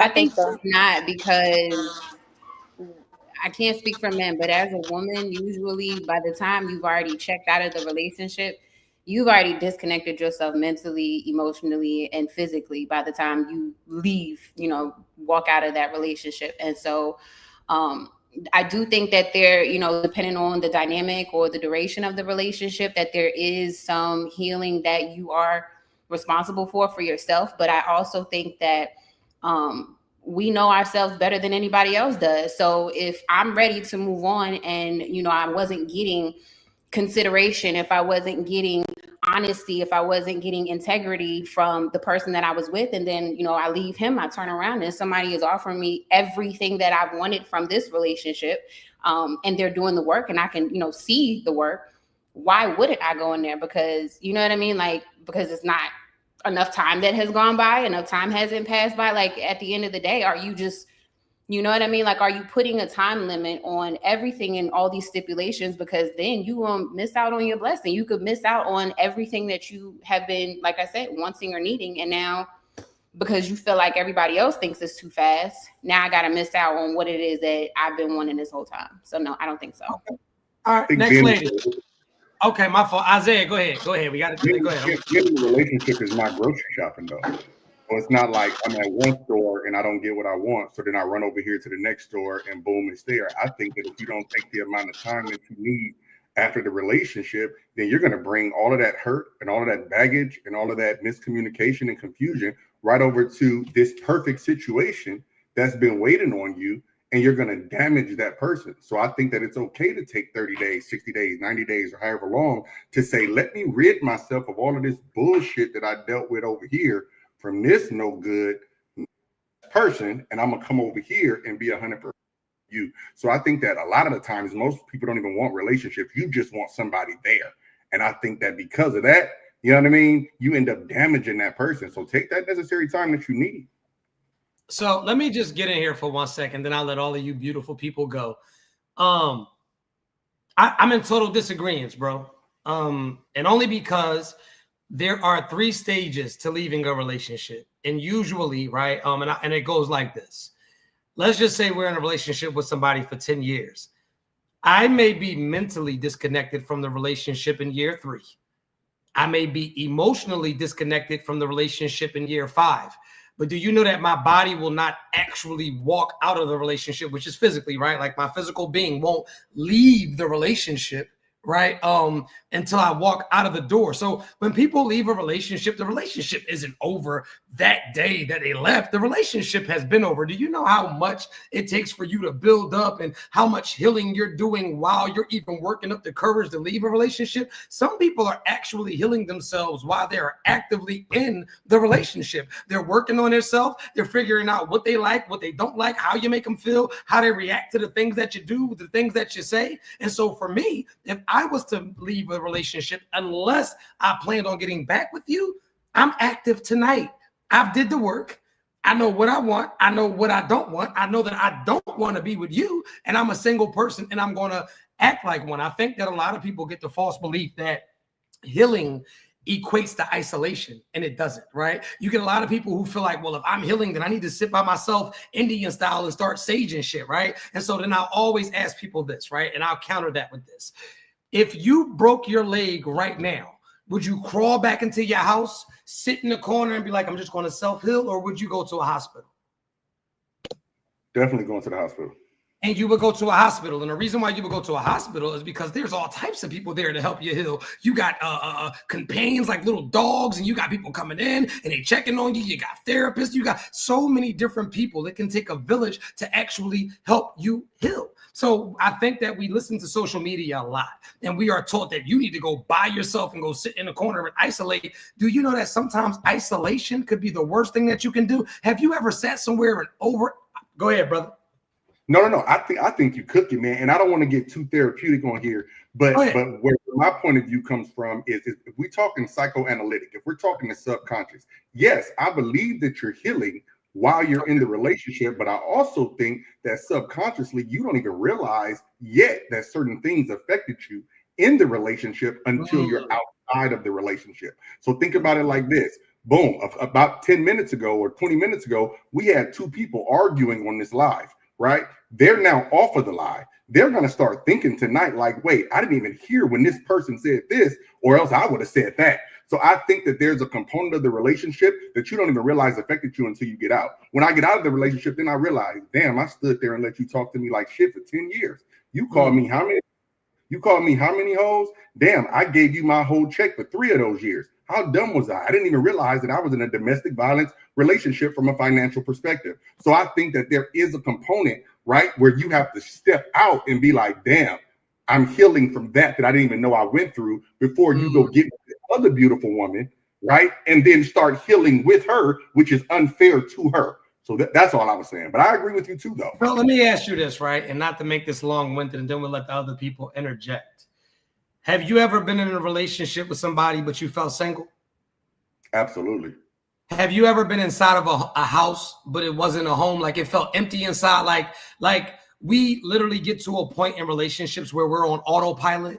Like the sex is scheduled, the meals are scheduled, the conversation is scheduled, but like your body is there, but nothing else is there. Yeah. Have you ever been through anything like that? Yeah, absolutely. So back to when I talk about the 3 stages, right, of detachment, which is mental and emotional and physical. So I've been in a toxic relationship before, so I like to deal with me. I know what it's like to pull up and get in my driveway and regret the fact that I got to walk into this house. I know what it's like to pull up in my driveway, sit there for 20 minutes and have to give myself a pep talk to walk through this fucking door. But I also know what it's like, right, when you're in a toxic ass relationship and you drive an hour to get to where you're going and an hour back and you just running things through and through and through. No, like, and respectfully, I counsel a lot of people. And that's why the brother here in the back room, like he feeling because he know I'm saying some real shit. The only people that really have issues moving on, bro, be people who secretly want to spin that block or really don't want to let go. What am I waiting for, bro? Like, I believe in healing on the move, and that might not work for everybody. When you see somebody get shot in the movie, they don't lay there and let you keep shooting. They get hit, they keep running. Like, you got to keep going. The only thing in this world that is consistent is the fact that things are going to change. But like I said, it's all perspectives. Anybody else want to chime in? I'm going to be quiet. I talk too much. I just want to chime in. I think sometimes, and I do the same thing. I'm a counselor. And sometimes I've learned some people can be, and I can take my own experience. I can be in a relationship for almost 10 years. It might take me half of like 5 years just to finally think that I'm healed, but I might get triggered by somebody else and I'm unhealed again. And that, you know what? And I just wanted to say this real quick, because you actually brought back my thought that I had forgot. Back to what you were saying, Isaiah, about taking that time, right? Once again, a lot of times we confuse healing with hiding. You don't even know what you've healed or what you've fixed until you're faced with it again. It's like somebody with a crack addiction at a rehab center. I'm clean. I'll never smoke crack again. There's no crack around, bro. There's no crack around. And as soon as you walk down that block and as soon as that dude give you that tester, you still like smoking crack. So how do we really know if we're healed if we're not going to get out here and really see what's going on? You have no clue. That's all. Thank you, Dr. Tracy. I appreciate that. You're welcome. So I definitely think you can move on too fast, but everybody's situation is going to be different. But a lot of times people move on and drag people through the next person through the same patterns, the same issues that they had in the previous relationship because they did not deal with whatever hurts, whatever lessons that they needed to learn. So they just move on. That's not for everybody. Some people do, like you said, they already detached prior. But there are a lot of people who just move on to the next body without addressing or holding themselves accountable for why it failed. It's easy to point out what this person did, what that person did, but what did you contribute to that? That's the part, though, that even in isolation, though, because you have no self-accountability, you're not going to address anything. So it doesn't matter how much time goes by, you don't care to fix those things about you that contributed to the detriment of that relationship. So you're still going to get in a relationship 5 years later and do the same thing. So there does have to be a level of self-accountability to even say, I was responsible for this part. This is the part of me that needs to be fixed and be corrected, because even if I address it and even if I think I'm healed from it, like they said, once I'm faced with it again and I go and revert back to my old ways, not only do I now know, but now it comes into question of, do I care enough to fix this for this new person? Do I care enough to fix this for myself? So I think that it's a matter of self-awareness. It's a matter of self-accountability, and being able to actually do the work. And healing is always a continuous thing. I don't think there's a such thing as healed. I agree. It's a lifelong thing. And when it comes to isolation, it depends on how you really look at it, because isolation could be a good thing.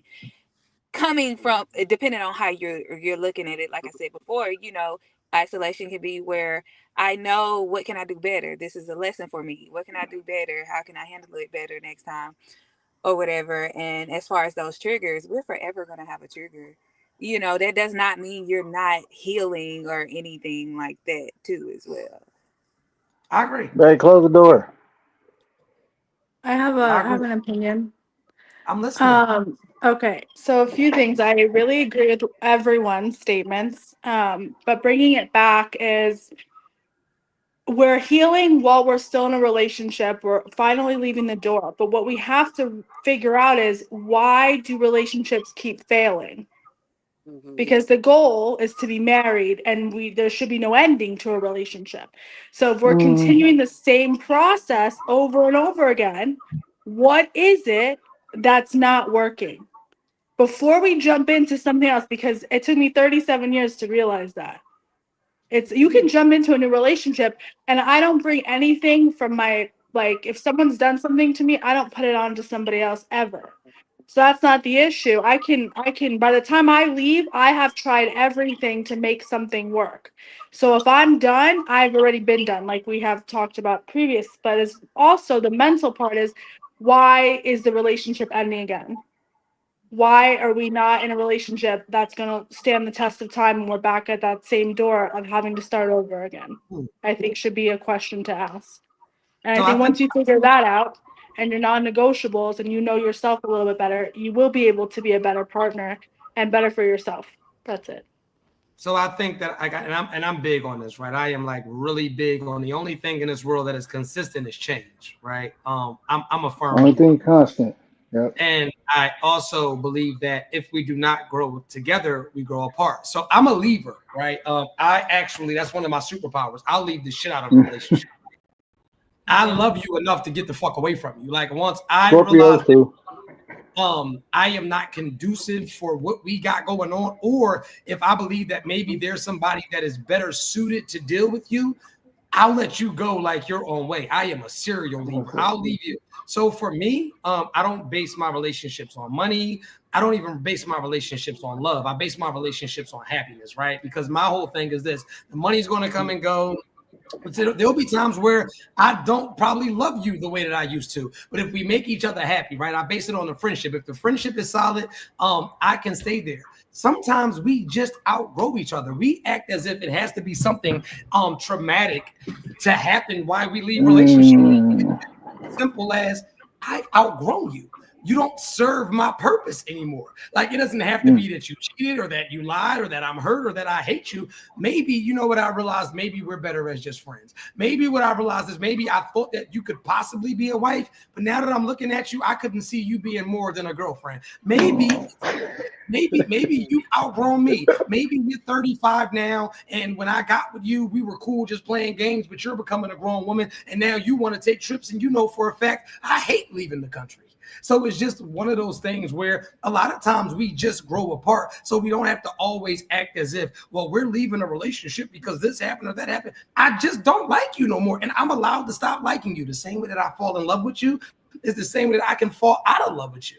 And sometimes that happens a lot, and we just don't talk about that. Sometimes the compatibility isn't there. And if I may add, and this is more so for men, access plays a major part in why guys start to second guess their relationships. And I'm about to really, really cook with this, right? So the reason why access plays a major part and why a lot of guys leave relationships, especially when you get married young, when you're a younger man, you only have access to local things, right? You probably don't have plane money and travel money, and there wasn't any social media when we were growing up. So if you had a pretty girl, she probably was the prettiest girl that you ever saw because within proximity. You get a little older, your bank account gets a little different. You can travel now and you're in different rooms now. And now you have access to women that you never imagined possible. So you thought that you liked a certain type of woman. You thought that this woman was actually your speed. It's like this. You think that a Honda is an amazing car until you get inside of a Benz.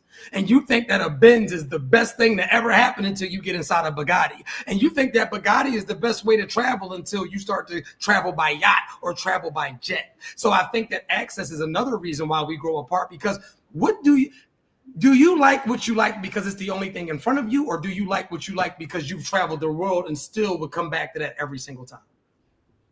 But how do you change that behavior? What's that? What behavior is that?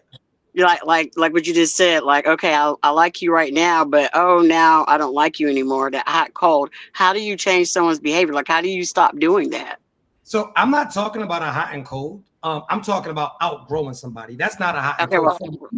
Okay, how about you're outgrowing. How do you because you want to grow old with somebody, you know what I'm saying? So it's always been $1 million question to me. Like, how do you stop doing that?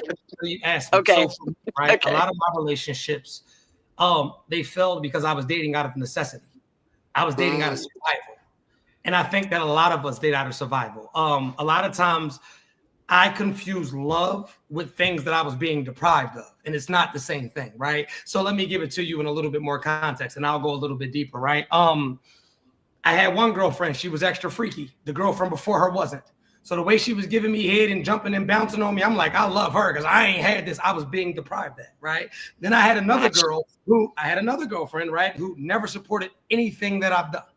But then I ran across another girl who supported everything that I've done. And I'm like, shit, I'm in love with that because I wasn't getting that. I had another, and so it's just one of those things that a lot of times I was dating out of necessity and survival. When I got married this time, I knew exactly what I wanted and what I needed. So I based how I love on a cardboard box type of love. And if you don't get that, what I mean by that is if we take the money away, if we get old, if we get fat, if the private parts don't work anymore, if I lay the flap up on my cardboard box and be like, yo, you my nigga. Like I'm big on the friendship aspect of it because I don't care if you have the perfect relationship, which doesn't exist.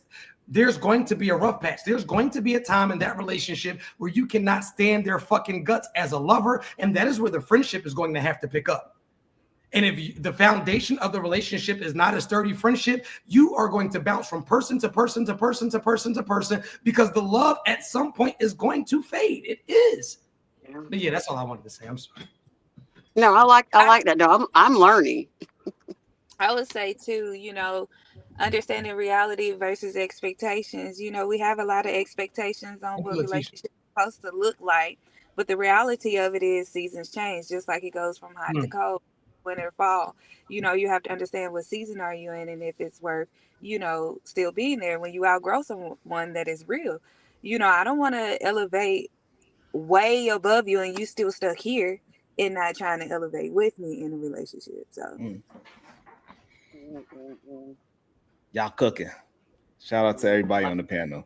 What's up, brother? How you doing? I'm doing well. Thank you. I appreciate that.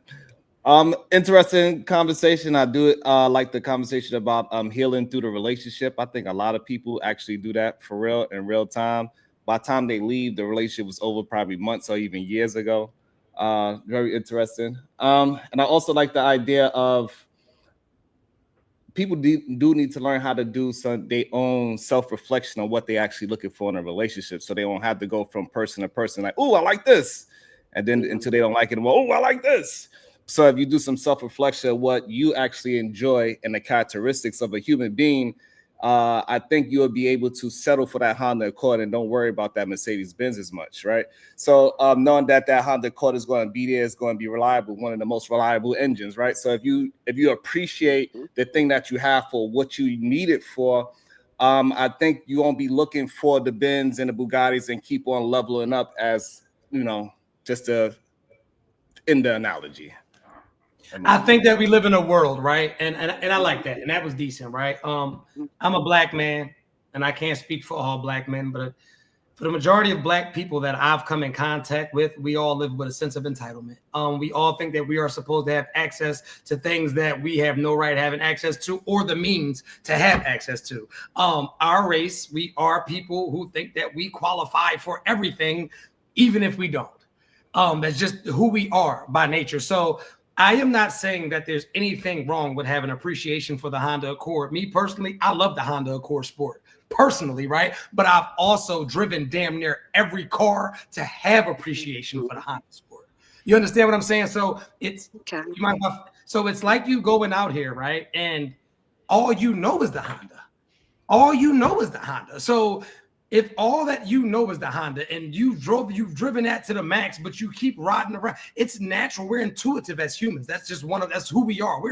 I wonder what that does. And then when you get inside of it, it's natural to be like, well, damn, I wouldn't mind experiencing this for a while. Let's get to traveling for a second. I don't mean to get off of it. Do you know that they say that if you don't go somewhere for 2 weeks, right? If you don't go to one of these places for 2 weeks, it wasn't even a vacation because you haven't had enough time to get into the culture of the place that you went to. 2 to 3 days is not even a vacation. You haven't been there long enough to acclimate to the culture. So, but never mind. I didn't even mean to start cooking. And I'm gonna let y'all finish. Listen, if you to jump on that analogy with the Honda Accord, if you don't mind. No, get your shit off, bro. Go ahead. And how I look at it with the Honda Accord and looking at these other cars, you can always put some goddamn Lamborghini doors on your car. You could change the rims. You could change the engine. You could do upgrades to your car. So in the way how I translate that with the relationship is that y'all evolving together. So you don't have to be stuck in a 1992 engine. You could upgrade that engine. You could upgrade the wheels. You could upgrade the whole interior. Get that whole thing reupholstered. You be up in that vagina like, oh my God, the vagina is reupholstered, and you love it. So what I'm saying is that we have to learn how to deal with the characteristics of it instead of just always jumping from one thing to the next. And as for the vacation part of the situation, the vacation is never about the destination. It's all about the journey that you're doing with your partner. So the destination doesn't actually matter. It doesn't matter if I'm going to the ghetto in the hood with my wife or I'm going to Italy with my wife. I'm there to enjoy my wife, and whatever's around us, we just experiencing that instead of trying to experience something else. I'm just enjoying. So this way I don't have to chase any kind of culture, because me and my wife will be the culture. So I think that we are getting caught up in the car analogy, which it was just a car analogy, just an analogy. And I see a lot of sensitive women saying that you're comparing cars to women, and you can, in a sense. Women have high mileage, cars have high mileage. Women get wrecked. Plastic, right? Yes. Women get wrecked, cars get wrecked. Some women, if you're pretty enough and you keep yourself up enough, you can become an antique, like a car can become an antique. So I see how we can equate the two for the midget-minded people. So now that we got that out the way, right? Because I like to really talk. See, I keep it. My conversations can only elevate with the people that I'm talking to. So I can be ratchet, or we can take it to where I can go. With that being said, the main purpose of what I was talking about was experiences. A lot of us think that, okay, I'll give you a food analogy. What is your favorite food, good brother? It's a food that I actually don't eat no more. I don't eat meat, but it's oxtails. Okay, so oxtail at some point in life was your favorite food, right? And that is not your favorite food because that's the only food that you've ever consumed, correct? Correct. It's your favorite food because out of all of the other foods that you had, oxtail did it for you every time, correct? I would correct for argument's sake. Yes, correct. Right, and because so I had it other places I hated it, and but I like it a certain way. But yes, correct.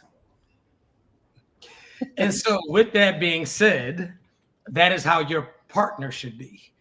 I'm not saying that there aren't other foods out there. I'm not saying that there aren't dishes that I kind of feel like may be neck and neck. But when you think of a life partner, I want you to be that person that does it for me every single time. I would pick you over every other food every single time. but I only get to figure out that I'll pick you over every other food every single time by experimenting with those other foods. No, that's all I'm saying. Go ahead.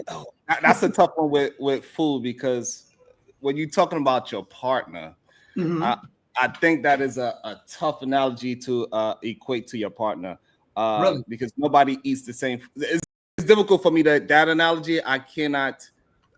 Well, it wasn't the car. It wasn't the food. I can't correlate that one to a partner. Let's That do one money. is a little tough. Money. I can do this all day. You want to do money? I mean, we can Hey, do this. I'll cook you. Hey, I was cooking you on that car analogy, I believe. Now this is great, but I just can't. I cannot correlate the. I enjoy this. I can't correlate the food analogy, because most people do not eat the same like 5 foods every week. They change it out: chicken, fish, whatever. I'm vegan. I haven't eaten meat in 10 years, even though oxtail's my favorite, right? But at the same time, if I was to go ahead with the analogy of that, so I guess oxtail would be a toxic relationship. And so I left toxic food away. And now I got with a person that is not toxic, I guess, to try to correlate that analogy. Cool things. Cool beans. Did anybody else understand the analogy that's on the panel that I displayed? Did everybody, was everybody else good? Rather you got a food allergy or anything like that, or certain preferences for cars? Everybody got it? I'm just making sure everything got it. They go back to what I said earlier when I was trying to talk to the other guy. I was like, in order to know, you have to go through those experiences, and you live and learn lessons throughout that time. Do you know why I tell you women to date as many men as possible? Absolutely. I tell you women to date as many men as possible because I would hate for you to get with a man thinking that he's everything that he's supposed to be and more, that he's the man of your dreams, and you don't have any experiences. That's why a majority of these women who get married at 17, 18, 21, 23, they get married young before they've seen what's actually out here in the world. They get married and then they get 32, 35 and be looking like, well, I don't think he's all I thought he was cracked up to be. And this is how we get to a point in life where we start settling. And this goes the same way for men. I tell men, why would you ever take a woman serious? Why would you ever take a woman serious? And there's so many women out here. They are capable of so many amazing things, and it comes in shapes and sizes and attitudes and chemistries. Do you know that nobody that you deal with will even get the same version of you? Everybody gets a different version of you. Right. Sexually, mentally, emotionally, and so forth. You thought you just was a creamer till that man made you squirt. You thought you was just a squirter till that man made you cream. You thought that your toes would only curl till that one man had your hands like this. You thought you were just a curl hand till that man made you drool. You have to get out here and never mind. But you know what, man? I appreciate y'all. For the people that was on the live, I definitely want y'all to DM me. And I'm gonna talk to y'all. I got some people that I definitely want to talk to and do this with again. I'm getting off of here. I'm hungry, and I appreciate all y'all. Come up, DM me if you DM me, or if you already did, but just DM me again, and I'll respond because I usually don't. But today, y'all got my attention. Thank y'all for coming up. I appreciate y'all. Peace. Y'all have a great